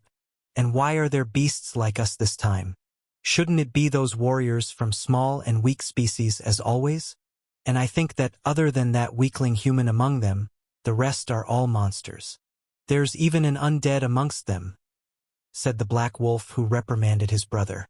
Everyone was terrified as soon as they were noticed from this far distance. Because of Khan's skills that he imparted to them, all of them were extremely efficient in hiding their presence.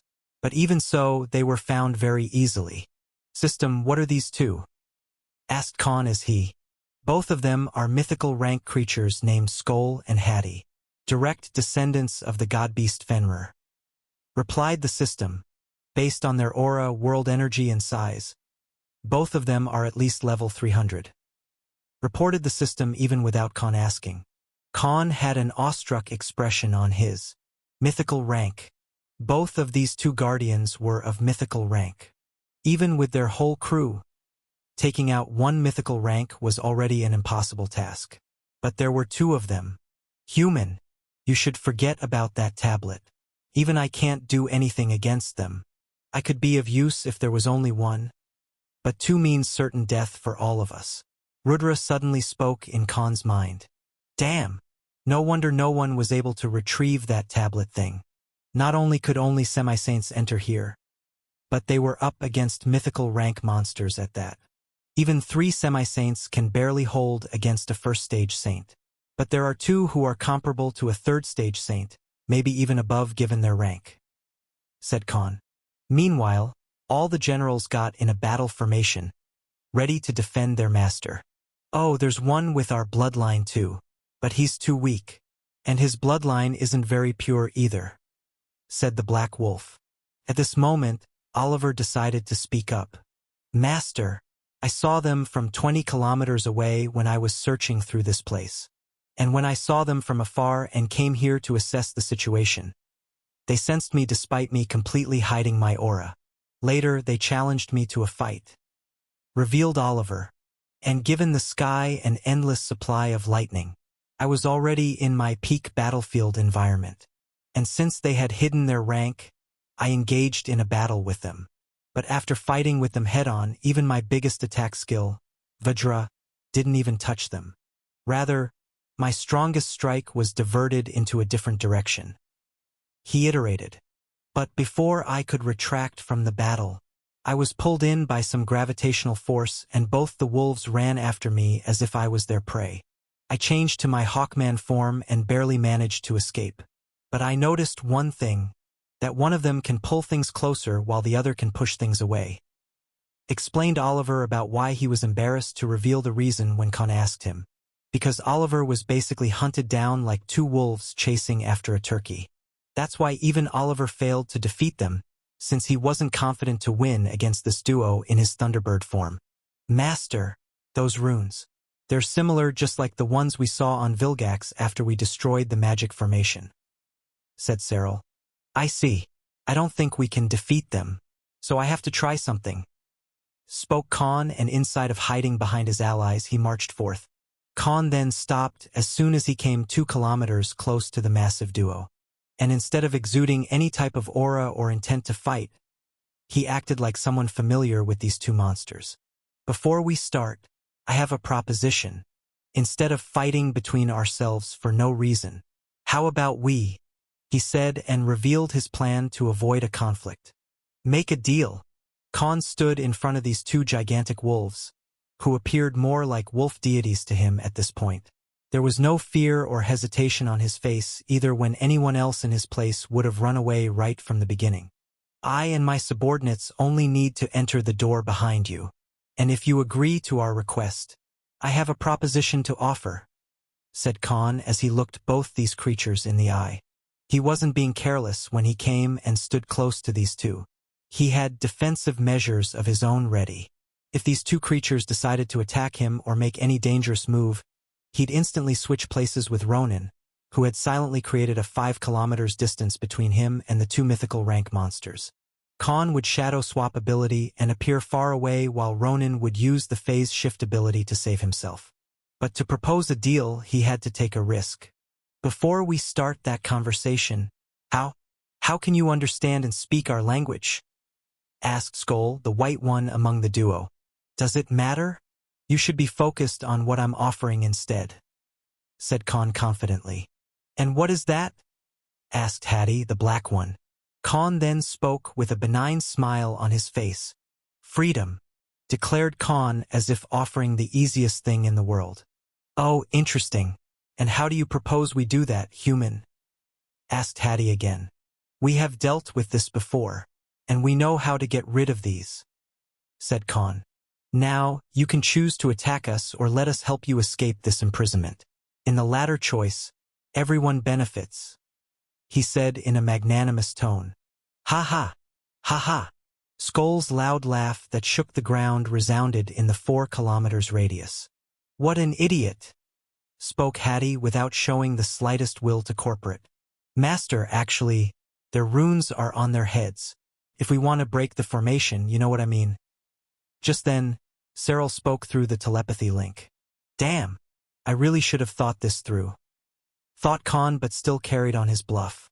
You're not the first one to propose this idea, human brat. Many people stronger than you have already tried and failed. Besides, said Hattie, but before he continued, where's the fun in that? Said Skoll without a second thought. We have been sealed here for far too long, maybe over 2 centuries now. And because of the seal, even if we don't want to, we will have to kill you to protect the inner region, said Hattie. If you want to pass, you will have to kill us. Because if you can't even defeat us, then how do you expect yourself to defeat the one who's protecting the final barrier? Replied Skoll. What? There's another one? Asked Khan with a dumbfounded expression. There are 2 damn mythical rank monsters here, and they're not even the final bosses. The map. I can't even defeat these guys. How am I going to fight against the one inside? He rambled in his mind. And can you tell me who sealed you? Asked Khan. There was this bastard called Emer. He was what you'd call an 8th stage saint by your standards. He fought and defeated us a long time ago, and then he imprisoned and sealed us in this place before he died. These runes are what's giving us a supply of world energy, so that's how we're still alive. And also, it stops us from going away more than 100 kilometers or even killing ourselves or each other. We have been treated like guard dogs who can't even die of their free will. In the past 100 years, Many people what you call semi-saints came here to what's inside, but none have managed to get past us," said Hattie, who seemed to be the knowledgeable one of the duo. Boom! Suddenly, a heavy aura that not only pressured Khan, but also the other legendary rank generals was emitted from the duo. "Only the worthy shall pass, and only a death worthy of our lives will free us. So if you don't dare to do so, then get lost. We won't offer you another chance," spoke Skoll. With their final intimation, Khan had no other choice but to rethink his options. The next second, Khan quickly dashed back to his allies and their entire crew absconded. Unlike some standard mindless monsters, Skoll and Hattie were already on the same level as Khan's generals in terms of sentience. "Damn it! We don't have any other choice but to fight. At this rate, I don't think it's even possible to get past that door," spoke Khan. "But Master, I don't understand why they let us go. They said that none of the others who came before us managed to get past them. Means either they let them go or killed all of them," spoke Ronan with a thoughtful expression. "The latter is more likely the case. Otherwise, the three factions would have known about two mythical rank monsters being the guardians of that door. But we weren't informed anything about it. Means none of them survived," replied Khan. "Could it be that they were afraid of us? I mean, we do have bigger numbers, and if we add the snake to the list, we might be able to kill them," spoke Jugram. "Not possible. The runes on their heads have a massive amount of energy reserves. Even if we all gang up on them, they won't run out of the reserves for days. The same isn't the case for us," said Cyril. "Khan and company will fight it. That's the main problem. Their abilities are extraordinary. Both of them have perfect control over their skills. When I fought them previously, they weren't even trying to kill me. Rather, they were just passing time," spoke Oliver. "Their attack range should be around 15 kilometers based on their ranks and levels. But they allowed us to come that close. You all should understand what it means, right?" interjected Omega as all of them came to a certain realization about their enemies. Thạc Skoll và Hattie didn't even count any of them as a worthy opponents. Khan and the crew had dejected expressions on their faces. This was probably the biggest hurdle they ever faced since their new journey in Verlassen fiefdom began. They were a bunch who had the confidence to go against a mythical rank opponent because of their lineup of legendary rank subordinates and Rudra. But now there were two of these mythical rank creatures. Even someone like Rudra wasn't confident to win in a fight against one of them, let alone two. "We have to give it a try," spoke Khan. "Are you sure, Master? Because I don't think we have a chance," said Omega. "It's not like I have a choice. If we stop now, there are so many things we have to lose. Both Pureblood va neutral faction won't leave me alone if I don't bring the tablet," spoke Khan with a somber expression. "Plus soon, I'll become a saint, and then I'll have to run the fiefdom from outside of the barrier. Till now, all of them paid attention to me and treated me carefully because they wanted the tablet. But if I fail, I'm just another first-stage saint who can be dealt with easily," he explained. "But we can't be certain that it'll work. We don't know much of their abilities," said Blackwell in a stoic voice. "Well, even if you all die, I have enough resources to revive all of you quickly," said Khan. "All right then. Let's make a viable plan first." 1 hour later. Boom! Thud! Team Power Rangers walked towards the Skoll and Hattie, who were already awaiting them after sensing their presence from 10 kilometers away. "So you all have decided to die today, huh?" said Skoll as they gazed at all of the generals who had taken their true forms already. Apart from Khan and Omega, everyone else was present in their group. "The ones to die will be you too," said Blackwell. Boom! Boom! Boom! Boom! Boom! Boom! The entire surroundings of the 5 kilometers radius shook, and even the ground trembled as an unimaginably horrifying aura that cracked the ground spread like a massive explosion. 6 legendary rank monsters now stood against 2 mythical rank beasts. "Huh! These little children are way up their heads. Why don't we show them who's the superior one here, brother?" said Hattie with a wide grin on his face. In the following moment, two dreadful auras, one white and another black, spread in the surroundings and completely overwhelmed the previous collective auras and pressure spread by the generals. All the generals suddenly felt fear of imminent death in their bodies. Even though they all could fight against a third-stage saint on their own based on their abilities va skills, the level 300+ mythical rank wolves were already comparable to a legit fourth-stage saint because of their rank.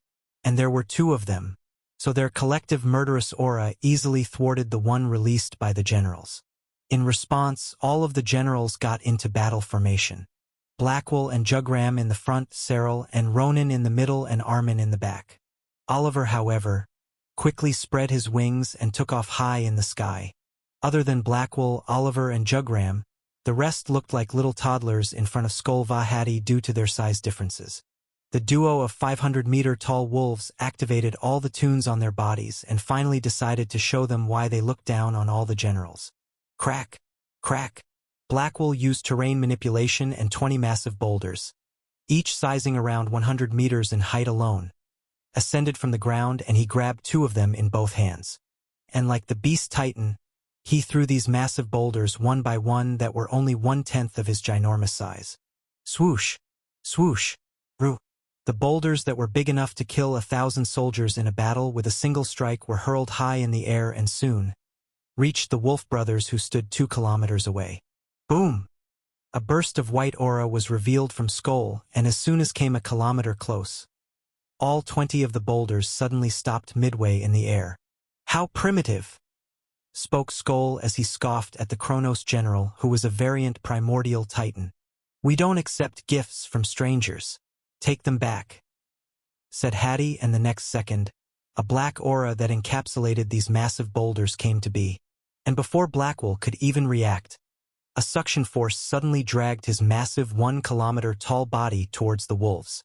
Swish! Swish! All the 20 boulders suddenly changed their target, and now they quickly launched themselves in Blackwell's direction while breaking the sound barrier. Blackwell, who was getting dragged towards them by an invisible force, didn't even have a chance to defend himself. Bang! Shatter! Clang! Boom! And in just 10 seconds, all the boulders that were intended to hit the enemy actually hit their master instead. Boom! An ear-deafening noise resounded in the 5 kilometers radius as the legendary rank titan was quickly incapacitated and his ginormous body fell on the ground, forming hundreds of crevices in the 2 kilometers radius. If not for his titan body and defensive skills, even Blackwell wouldn't have been able to survive those boulder cannon shots. Jugram, on the other end, quickly activated Hell Domain, which reduced the enemy's stats while giving him a massive boost in strength. However, before he could even charge at the wolves, all the hellfire that spread on this battlefield was sucked in and formed a 200 meters radius fireball. Hattie, the one with the gravity pull skill, gave a smirk to the Diablo's general, who was of the same size as them. In the following second, Skull, the almighty push user, activated his skills and the massive fireball was coated in his white aura. Bang! Just like before, Hattie pulled in Jugram and Skull hit him with the Hellfire Wrecking Ball. Boom!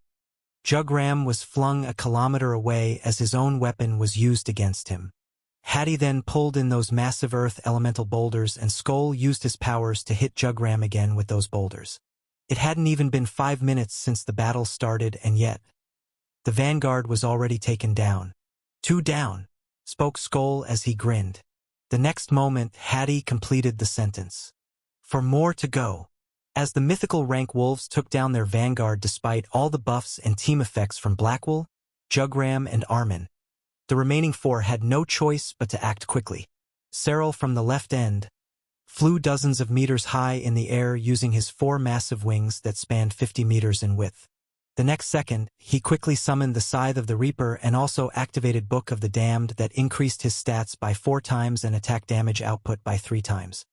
He quickly cast thousands of shadow blades made with pure dark magic and darkness element and launched a barrage of these blades that once destroyed the army of millions of soldiers when he fought against the Ashikvatika monster. Swoosh! Swoosh! As if a massive tornado of thousands of blades, each of which was 10 meters long, came towards the direct descendants of the god-beast Fenrir. Both the wolves released their aura and a visible wall of world energy at the same time. Oho, darkness element! This is interesting. How do we deal with these? Spoke Skull as he still had a narcissistic grin on his mouth. Same as usual, spoke Hattie. Ugh. What's happening? Asked Cyril with an alarmed voice through his faceless skull. Clatter. Clatter. Thousands of the shadow blades that were suddenly stopped in the air now started quivering and right before Cyril himself. All of them were instantly covered in Skull Va Hattie's auras at the same time. Every single one of the shadow blades had a black and a white aura swirling around them like yin and yang. Impossible! Exclaimed Cyril as he finally realized one thing. At this moment, both his enemies actually had full control over the shadow blades as if stealing candy from a child. The next second, instead of attacking the gigantic wolves, the shadow blades suddenly came to their side of the battlefield and novel. They looked ready to attack their caster instead. Hee. Let's get some bones to munch on, said Skull as he looked at Cyril's skeleton figure.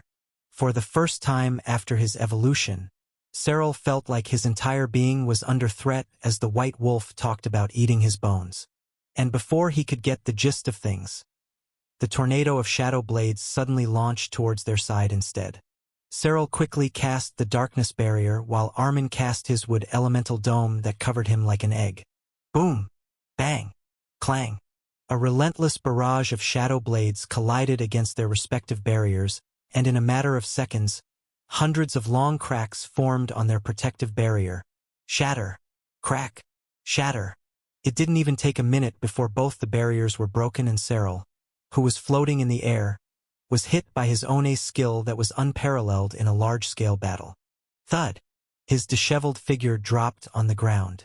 While on Armin's side, the heavily injured figure of the Erdtree general, who had the best healing and alchemy skills, was revealed to them. Thud! His four-legged body dropped on the ground, and liters of green blood spurt out of his body from dozens of wounds as he had too many lacerations. Armin didn't even get a chance to attack or protect himself before he was taken out of the game. Screech! Oliver had already amassed all the lightning strikes in the 5 kilometers region and made his ultimate move again. Vajra! A 50 meters long lightning spear suddenly charged at the wolves from the vast sky. Zing! Zing! Before the lightning even struck, the attack stopped midway. Instead, Skull and Hattie controlled the skill as well and launched it towards Cyril, who just got up on his feet. Zap! In just seconds, the 100-meter-tall skeletal body of the Necromancer General was zapped on the spot. As for Oliver, Hattie pulled him closer to them since he was under 15 kilometers in height in the sky, and Skull then launched the remaining hundreds of shadow blades at him. Oliver in his Thunderbird form was of the same size as the wolves, but under this irresistible gravity control skill used by his enemies, even he lost control and was struck by the volley of attacks from hundreds of shadow blades at the same time. Bang! His massive body collided against the dark elemental blades while the duo of wolves used his Vajra attack, the skill that killed Vilgax not long ago to take down Cyril. Boom! His massive body dropped on the ground and a large cloud of dust spread across like a storm. Ronan, the only remaining general, in his new Thanatos form, was the only one who remained unaffected. Previously, when the mythical rank wolves controlled Cyril's shadow blades and launched a massive wave toward them, he used the phase shift skill, and all the attacks passed right through without harming him in any manner. Swoosh!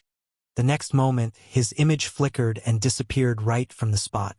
The following is, he appeared 1 kilometer away, and the wolves quickly used the shadow blades and the massive boulders to attack him again. But just like before, Ronan phased right through them again. However, none of them had a scared or alarmed expression. And right when Ronan was only 100 meters close to the duo. Boom! Crackle! Crackle! Before Ronan even touched his enemies, his entire body was plastered on the ground without even having the ability to move the muscle. It's that tentacle nutjob's ability who was sealed outside before we were brought here. How do you have it? Asked Hattie. Never mind. A spiritual creature or not, you can't escape gravity. Not when you're closest to us, spoke Skull in a mocking tone. The next second, Ronan's body was yeeted out by the Wolf brothers. Bang! Ronan was thrown so fast that if not for his skill allowing him to phase through things, he'd be squashed like a tomato on the ground. 10 minutes. It took these two mythical rank enemies only 10 minutes before they took out Khan's 6 legendary rank generals. Khan, who watched this battle through the shared vision with the generals, spoke in a terrified voice. Holy Mother of Revenge counter! Khan was speechless as he saw the aftermath. Currently, he was sharing his vision with all the subordinates and now stood 30 kilometers away by using the telepathy link skill. These two mythical wolves ironically used his team's skills against them and took out all of them without even taking a single step. And since Khan couldn't use dimensional law skills here because the space inside the entire second barrier was sealed by something, there was no way any of them could even touch these two mythical rank enemies. But instead of attacking back or killing the generals, "Go away. You guys aren't even good enough for a warm-up," spoke Skoll. "And I was expecting a good battle. What a letdown," said Hattie. And right in front of the massive bodies of their enemies that were out of operation, both the wolves lay down on the ground and closed their eyes. Khan saw this scene from Ronin's eyes, who was barely conscious at this moment. And he was simply too stunned to speak, because in the middle of this destroyed battlefield and massive bodies of incapacitated enemies, Skoll and Hattie were taking a nap. New achievement unlocked. Team Legendary Generals was royally insulted. The biggest slap in the face Khan and his allies ever received was delivered by these two brothers. Not only did they decimate the entire team of legendary rank generals, but they were so laid back about it to the point they decided to sleep right after the enemies were dealt with. This was a whole different level of flex Khan had ever seen, because both of them didn't even care about finishing off the enemies at all. "System, pull everyone back," commanded Khan. Soon, all the generals turned into massive black shadows and sprinted toward Khan's direction. The fact that none of the two wolves even used a physical attack or actively ran across the battlefield made Khan realize two things. One, they probably didn't have any physical attack skills. That despite their massive bodies, they only had psychic or telekinesis skills. As far as physical skills or elemental attacks went, these two didn't have any because they couldn't move while using their powers. The way he saw it, they were more like a gravity law sort of skill that Khan had never even heard of before. Two, they chose not to kill the generals because they were either just toying with the group or actually wanted to be killed but could not do so because of the runes that sealed them in this place. So the whole encounter was just a test taken by Skoll va Hattie to see if the generals had what it took to kill them, which the gang did not have the ability to. Instead, it was more likely that their attacks would be used to kill their own allies. After a few minutes, all the generals returned and merged with his shadow. "Ha ha ha ha ha ha. Look at these losers. Couldn't even touch the enemy side," laughed Rudra in Khan's mind. "Shut up, you useless shit. If you were there, they would have wrung you like a wet towel until your body was twisted 1,000 times," said Omega as he defended the others. "All right, I don't have time for your quarrels. System, use as many as mana ores you need and recover their state," spoke Khan. Recovery procedure initiated. 700,000 SS rank mana cores and ores taken from the host space ring, replied the system. 5 hours later, all the generals had recovered and now surrounded Khan in their human forms. "That was pretty embarrassing," said Blackwell as he tried to avert his gaze from Khan. Not just him, but everyone else had a similar expression. "You're all alive because they chose to not kill you.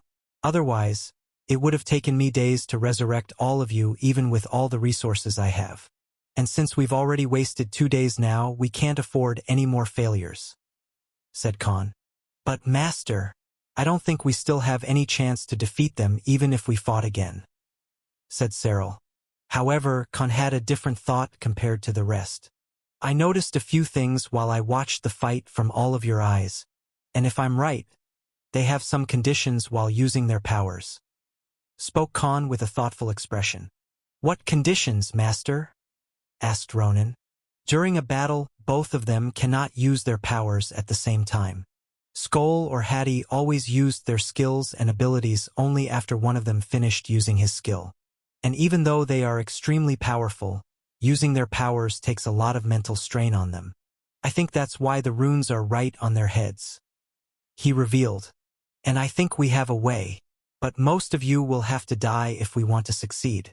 Well, if we don't succeed, it's the end for us anyway, said Khan as he looked around all the subordinates. Because at this moment, a plan hatched in his mind and he relayed the battle tactic to all of them. Because for them, it was a situation no different than do or die. 10 hours later. Thud, thud. The 6 generals again marched towards the duo of mythical rank brothers who previously put them in their place and taught all of them a harsh lesson that one should not try to aim above their rank just because they have more numbers. Ha! You dared to come back? Don't tell me the previous lesson wasn't enough for all of you? Said Skoll. Interesting. Their eyes are filled with resolve, like someone who isn't afraid to die. Well then, let's send them to the afterlife. There's no point in playing around. Spoke Hattie, and now, both the Wolf brothers seem to have decided to finish off Khan's crew, but instead of exuding any killing intent or even releasing their auras. Thud, thud. All the legendary rank generals suddenly knelt on their knees and shouted together in a vehement tone, "We beg you to let us pass." Khan's team of legendary rank generals suddenly knelt in front of the 2 mythical rank wolves Skoll and Hattie when they faced the duo for the second time. And their sudden pleading about letting them go past the door took both the brothers by surprise. What are they doing? Shouldn't they be picking up a fight with us? Didn't we tell them that we will have to kill them even if we didn't want to? Spoke Hattie the Black Wolf. But just when Skoll was about to speak his mind, boom! All of them released their auras to the full extent at the same time. But instead of charging at the mythical rank duo like before, Blackwolf, who was kneeling on the ground, used an Earth-style jutsu and created a massive 600 meters tall wall that suddenly burst out of the ground and protected their side. Cyril quickly cast the darkness barrier and covered all of them in a matter of seconds. Armin then cast a buff on all the allies that boosted all their stats and attack damage by 3 times, and he too cast a yellow protection barrier around all of them. Hattie Skoll took it as a challenge and started the second round of their battle. And like before, both of them used their powers and pulled the gigantic earth wall towards them with all of their strength, and then crumbled it under high gravitational force. Crack! Shatter! They shattered the enormous wall in seconds, and as the rubble fell, they used it to attack the darkness barrier. Bang! Clang! Hundreds of massive boulders struck the darkness barrier in succession, and their collision noises filled the entire battlefield. The ground trembled from the shockwaves after shockwaves, and finally, a big crack opened in the pitch-black barrier. Bang! Boom! Crack! After another volley of the attack, they finally broke Cyril's barrier. But as the yellow protection barrier cast by Armin appeared in front of them, both the wolves quickly used the remaining boulders to break the second barrier. Crack! Shatter! In contrast to the first one, this barrier cast by the Pathfinder general quickly broke and then instantly shattered. But just when Skoll and Hattie thought that they had succeeded, a figure of a gigantic bird who was of the same size as them suddenly appeared behind the shattered barrier. A massive 50 meters wide golden and ethereal orb that had amassed in front of Oliver's beak shone brightly. Swoosh! The golden orb quickly sped up, and in just 10 seconds, the orb came 100 meters close to the enemies. As it reached 50 meters close to the gigantic figures of the mythical wolves, it suddenly stopped in the air. Such a childish move. "What's this supposed to do?" said Skoll as he looked down on this golden orb that was like a football in front of 2 dogs. Boom! A massive burst of golden aura exploded from the orb, and suddenly, both the mythical rank opponents fell behind. Soul Distortion. Oliver finally used the Soul Distortion skill that damaged an enemy's soul. This was the very skill that nearly killed both Khan and Cassandra. Even someone like Blackwell in his legendary form couldn't stand against this attack. Thud! Bang! Both the brothers fell on the ground as their souls received heavy damage and their mind and body connection was greatly affected. Although it wasn't enough to kill them given their levels and ranks, both of them were temporarily incapacitated. Now! Suddenly, Khan's voice resounded in all of their ears. Jugram quickly cast Hell Domain and Cyril activated his wide red suppression barrier. "These runts! I'm really going to kill them now!" shouted Skoll furiously. But at this moment, Both of them couldn't even control their own bodies. On top of it, under the suppression of the Hell Domain and Cyril's barrier, both of their physical stats were reduced by 55% considering the difference between their levels and rank. Swoosh! But before the brothers could even get up, two 100-meter-tall identical figures appeared right beside, one on each side of the wolves. And on the hands of these two figures were 10-meter-long blades made up of an unknown metal. Stab! Pierce! The two Ronin, one original and the other being his doppelganger, plunged their dagger-like blades that he gained after his evolution and cut through the necks of both the brothers who were taken out by Oliver's surprise attack. Their arrogance made them look down on that small orb attack skill, and thus they ended up in a state where they couldn't even use their powers. And to Khan, who planned it all, this was the biggest weakness these two had. Since the soul distortion skill took too much time to activate, Khan waited for 10 hours until Oliver had fully charged it, and then had his generals create layers of barriers during the fight so they could not see Oliver activate this skill while they were busy attacking the generals.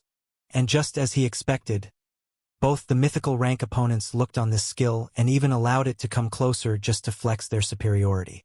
And in the meanwhile, Ronin had used his SSS rank invisibility skill to completely hide his presence and traces of existence. As soon as the brothers were temporarily incapacitated and couldn't use their powers, Ronin appeared right beside them, created a doppelganger, and made the killing move on the already weakened bodies of Skoll and Hattie. There's no point, spoke Hattie as he whimpered after the real Ronin pulled out his blades from the former's neck. Spurt! A fast stream of red blood gushed out of their necks and soon, a massive stream of red blood flew on the ground. Ronin quickly disappeared from the spot and appeared next to the other generals the next second in order to avoid any surprise attack from the two. And like always, arrogance had caused the downfall of two mighty beings. Huff! Huff! Both the brothers who faced each other as their necks bled like streams of rivers had an aghast expression. The runes on their heads and legs started fading and disappeared completely after a minute. The next second, Khan's figure suddenly appeared in between them while his boots soaked in their blood. But instead of attacking him or pulling any last move, both the brothers spoke in unison. Thank you for freeing us. As the massive bodies of the gigantic mythical rank wolves lay on the black and charred battlefield, Khan stood in between their bodies and looked at the two brothers who were having their final breaths. But instead of showing hostility, Skoll and Hattie thanked Khan out of the blue. I should be thanking you instead. You were going easy on us from the beginning. If we didn't have this second chance, it would have been impossible for us to defeat you, said Khan with a hint of gratitude in his voice, because he noticed that both of them hadn't even used their innate skills or bloodline abilities in both battles. Rather, they fought with the bare minimum of their skills.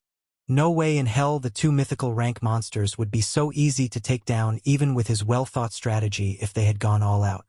It was as if they were doing what the seals on their heads forced them to do while only using enough skills and force to repel Khan's generals.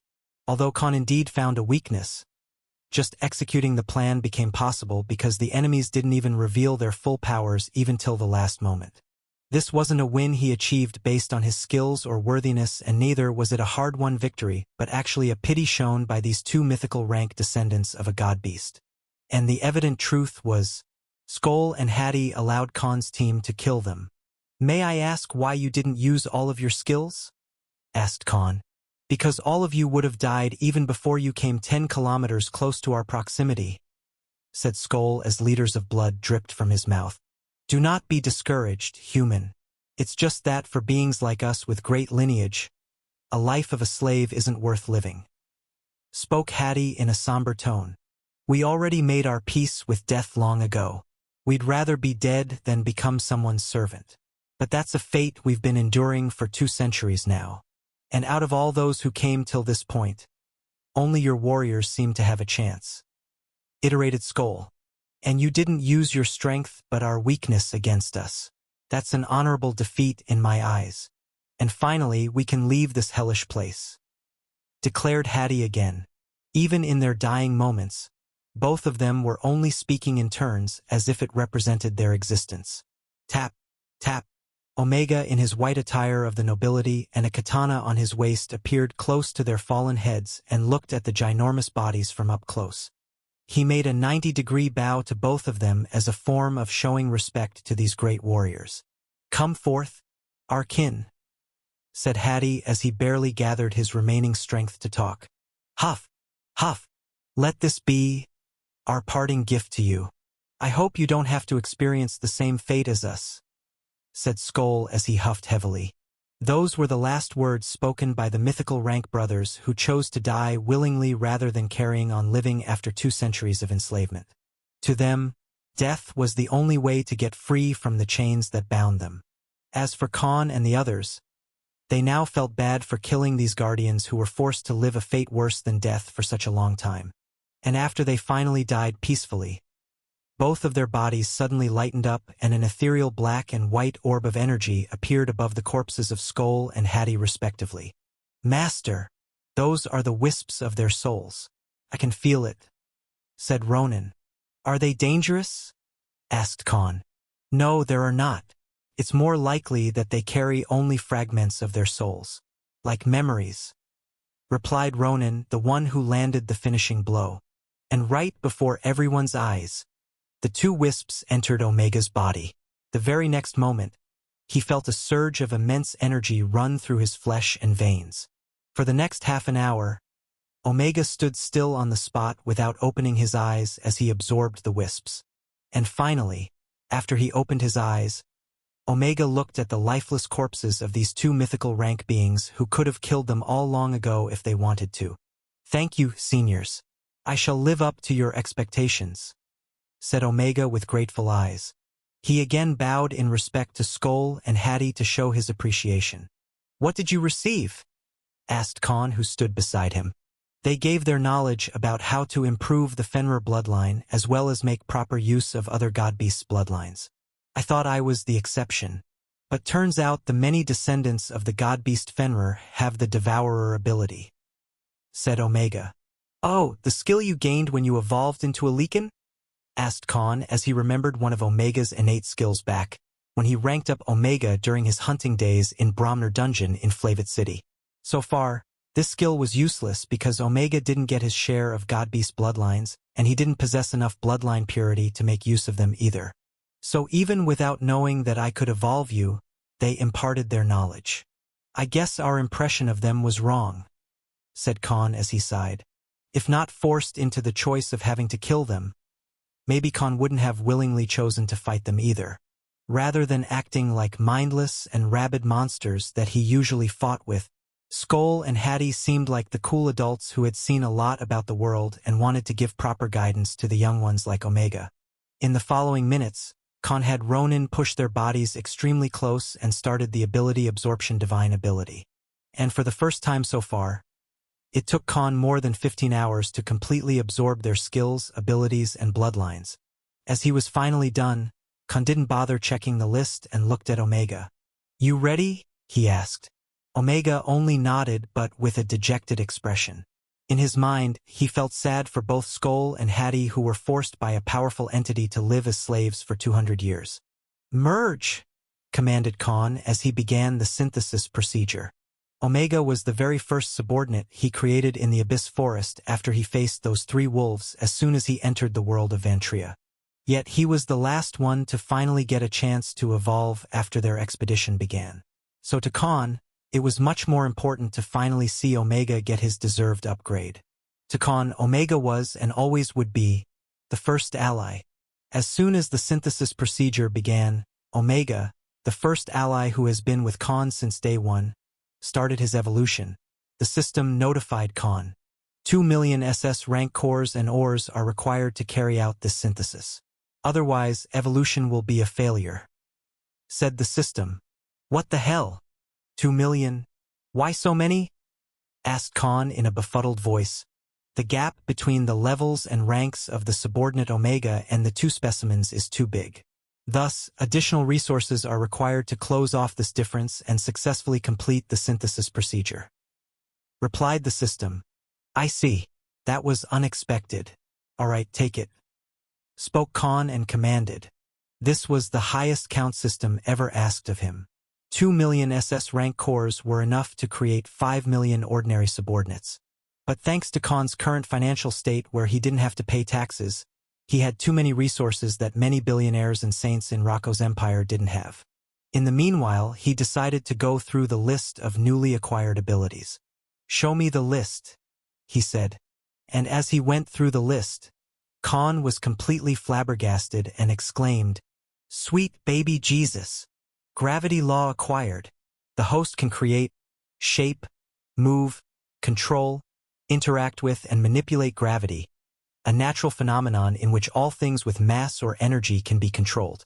Congratulations to the host for acquiring the following abilities VA skills. Gravitational upforce, Saint rank, active. The host can drastically decrease the gravity in a targeted radius area, causing targeted enemies to float upward.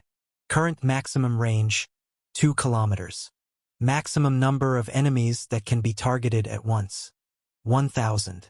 Note: a large source of world energy is required. Host can use this ability only after becoming a saint rank being first. Gravitational downforce, Saint rank, active. The host can drastically increase the gravity in a targeted radius area, causing every target to slam downward. Current maximum range, 2 kilometers.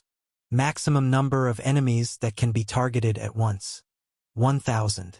Note: a large source of world energy is required. Host can use this ability only after becoming a saint rank being first. This ability does not work on enemies stronger than the host. Congratulations to the host.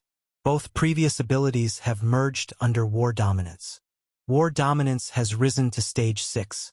This effect will be accessible to the host after becoming a saint. Attraction, Saint rank, active. Allows the host to pull any targeted being in 2 kilometers radius towards himself using immense gravitational force. Note: this skill does not work on stronger or higher ranked opponents. Repulsion, Saint rank, active.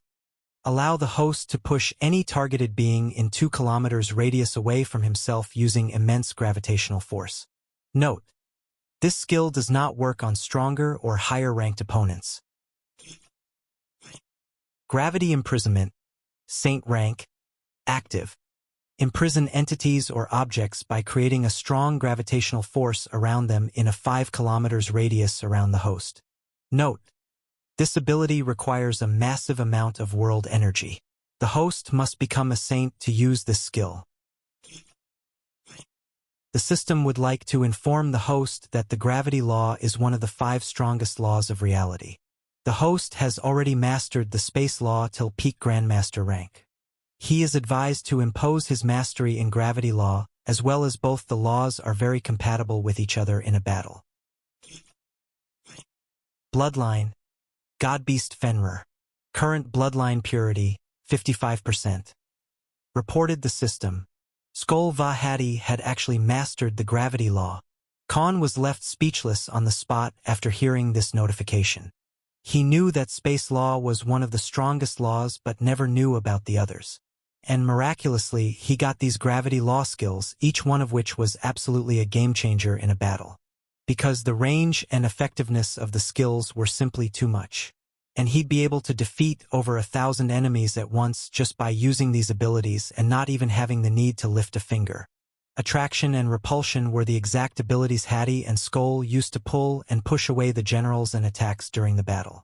Gravitational upforce and downforce skills were simply too terrifying because they could lift and slam any object or opponent based on his will. The first one was the skill they used to control the attacks sent by the legendary rank generals, and the second one pulled down Oliver's gigantic figure from the sky despite him flying a few kilometers high in the air. And the gravity imprisonment. It was simply an execution skill. Although it had a different way of functioning and had limited potential compared to his war dominance blessing. But it was still on par with lucid reality when fighting against a single powerful enemy. Just then, Khan remembered Hattie's words. Thankfully, Skol Vahadi didn't use this ability during both the rounds. or Khan and his subordinates really would have died as soon as they entered 10 kilometers proximity to the mythical rank monsters just under that immeasurably terrifying and heavy gravitational force and get turned into a meat paste. Khan had really lucked out big this time. 10 hours later, the synthesis procedure was finally close to an end. The system suddenly alarmed Khan. The host is advised to quickly run away for more than 10 kilometers. Informed the system. What? Why? He asked. Because the host might not survive the aftermath of the result. Replied the system quickly. The hell? Spoke Khan, but instead of wasting time, he quickly ordered everyone except Cyril to hide in his shadow. Cyril, who could already fly because of his profession, cast a levitation spell on Khan and then quickly departed. And just when they created a 10 kilometers distance from their previous location, the system informed Khan in its lifeless voice. But this time, he had a pleased expression because of what the system told him. Khan spoke in a content tone as he heard the results. Finally, it was worth waiting all this time. Khan and Cyril now stood on the black and charred ground 10 kilometers away from the place where the synthesis procedure was ongoing. Swoosh! Swoosh! The other legendary rank generals quickly exited Khan's shadow and stood beside him. And at the center of the 10-kilometer radius, an immensely terrifying aura was coming forth as if a wave of a tsunami was on its way. Boom! Crack! Shatter! Massive explosions after explosions and their aftershocks filled the 10 kilometers radius, and the ground closest to the source was pulverized, and thousands of massive cracks and deep crevices spread across the whole radius. Thousands of boulders rose from the ground and suspended themselves in the air.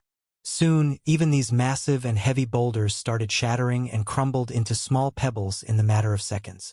The whole 10 kilometers of topography was turned into smithereens. Tall peaks were flattened and the cracks were compressed to sink deep below. The hard rocks turned into granular sand, and the hundreds of lightning strikes that came from the dark sky stopped midway as if they were frozen in time. Awa! An ear-piercing and ground-shattering howl filled the 10 kilometers of space, and the surroundings froze under a highly dense and compressed heavy pressure. Boulders rose from the ground again. Tornadoes swirled around. Dozens of lightning struck around his body, and finally, the gravitational force that basically flattened everything within the 10 kilometers radius subsided. This pressure, no wonder they said that we all would have died if they didn't hold back. And like the system said, even I wouldn't have managed to live if I stood at the origin of the pressure. Said Khan as he remembered Skoll and Hattie's words before their demise and the recent warning made by the system. Thud. Crackle. Bang.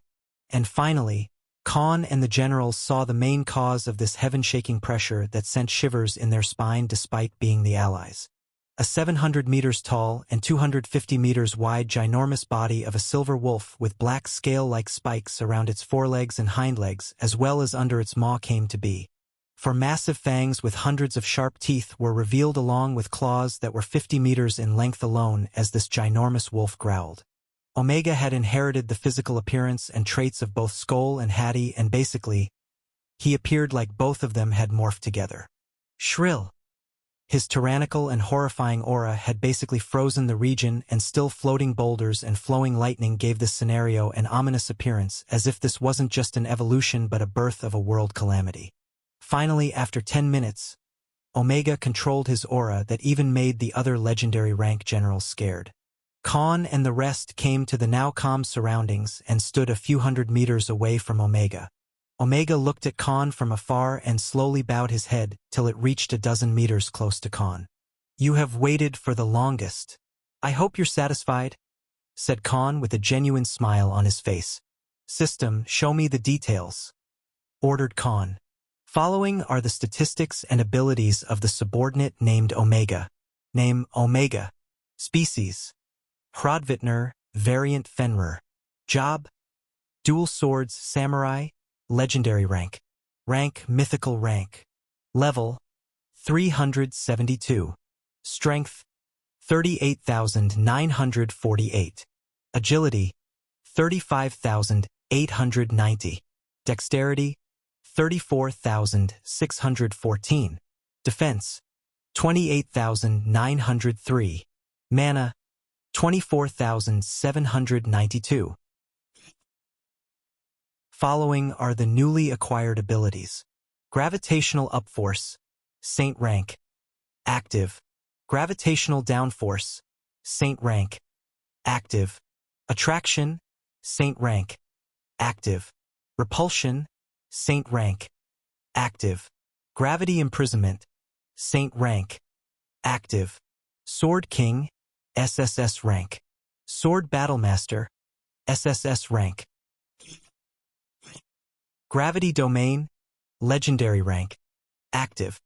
Subordinate Omega can create and control a gravitational field within a 10 kilometers radius, allowing the subordinate to move faster, be more agile, conserve stamina, or fly, all by decreasing the effects of gravity on himself.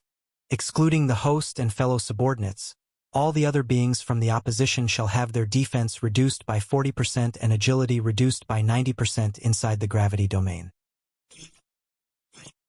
Effects of the Legendary Rank Job Dual Swords Samurai. Dual Swords Samurai, Legendary Rank. Passive. While using dual katana wield during a battle, the subordinate will have a 200% increase in agility and strength attributes. With each passing hour during a battle, the subordinate shall receive an additional 50% effectiveness increase in all physical and magical attacks and skills. Following are the upgraded abilities VA skills. Bloodline Boost, SSS Rank. Passive. Allows the subordinate to use chosen bloodline effects absorbed from other godbeast species that can be used for 1 hour.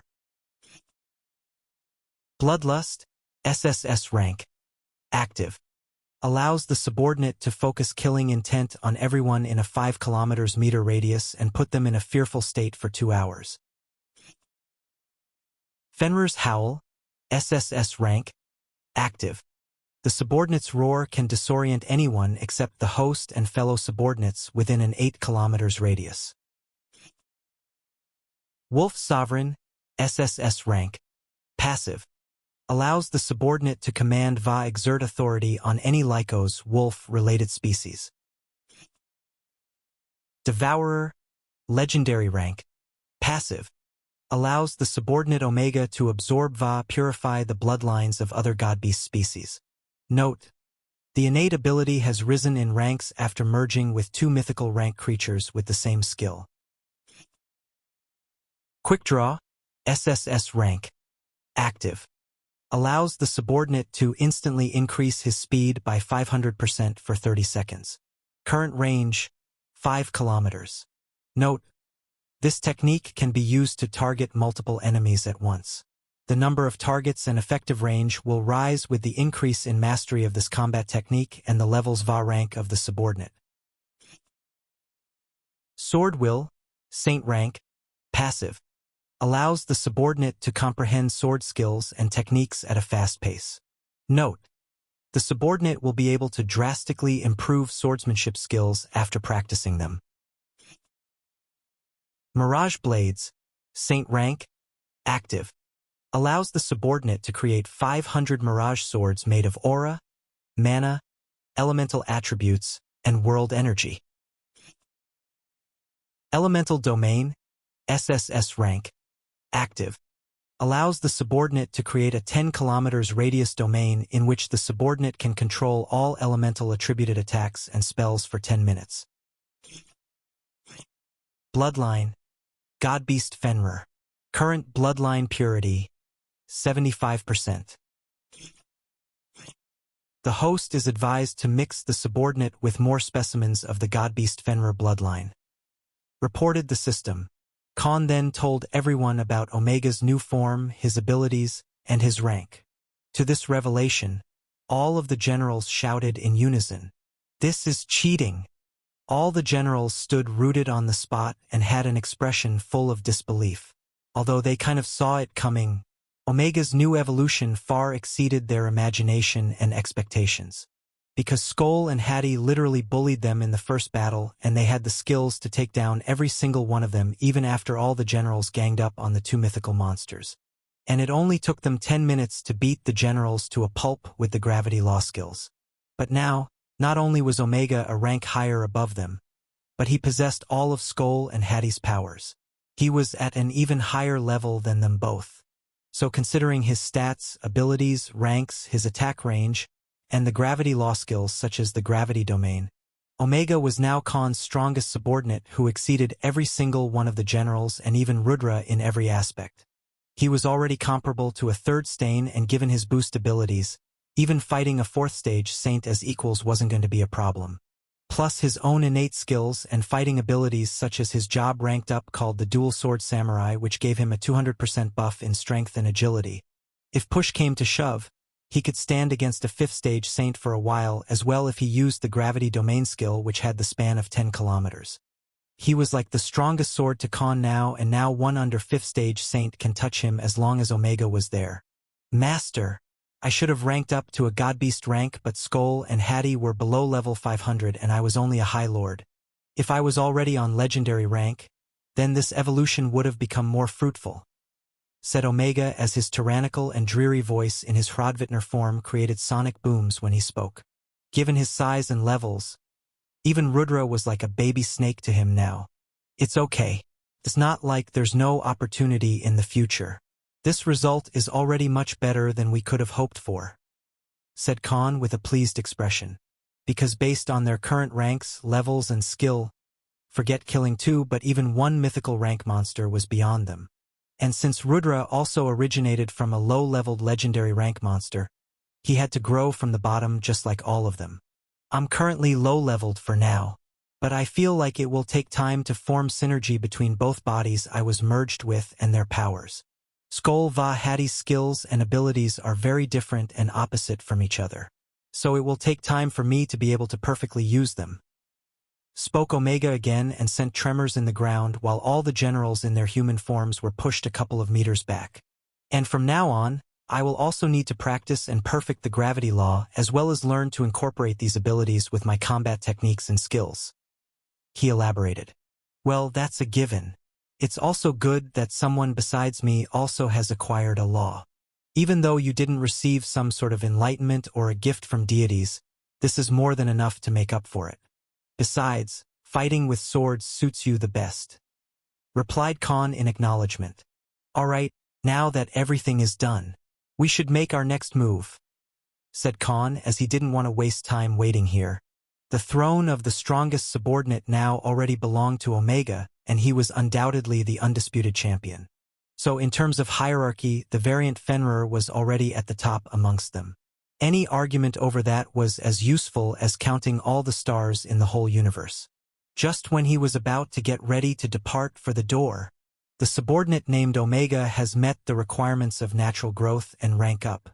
His rise in levels will be very fast and his original form will increase in size with each level up, reported the system. What the? So in other words, Omega is a legit god beast in making and he will certainly cross that rank after he levels up enough? Asked Khan with a bewildered expression. Yes. By Odin's beard, that's the best news I heard this whole month.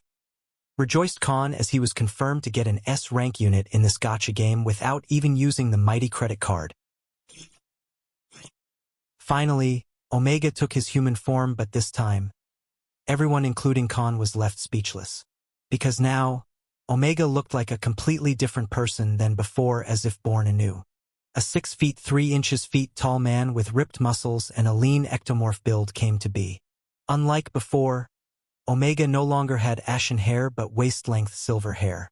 His right arm, which he always used to fight with his weapon, turned completely pitch black like that of a demon. Khan could link these changes to Skull and Hattie's bodies affecting Omega's appearance after the evolution. His bright red eyes remained the same, but his face became more refined compared to before. This time, Omega completely changed his attire and no longer wore the coat of a nobleman. But instead, he pulled in some white straps and wrapped them around his left forearm. He discarded the upper half of the armor that Albestros made him and kept only the gauntlets and the leg armors. Afterward, he pulled in 3 more epic rank katanas and bound them on the right side of his waist while he unsheathed Raijin, his favorite katana that Khan named himself. After Albestros upgraded all of their weapons, he reforged Raijin with the bones of the legendary rank in Vimarak. And now, The once white blade was now a blood-red katana with runes and engravings on it. After he was done, Omega let out a content smirk and spoke in an exhilarated tone. Finally, I can be the fastest samurai.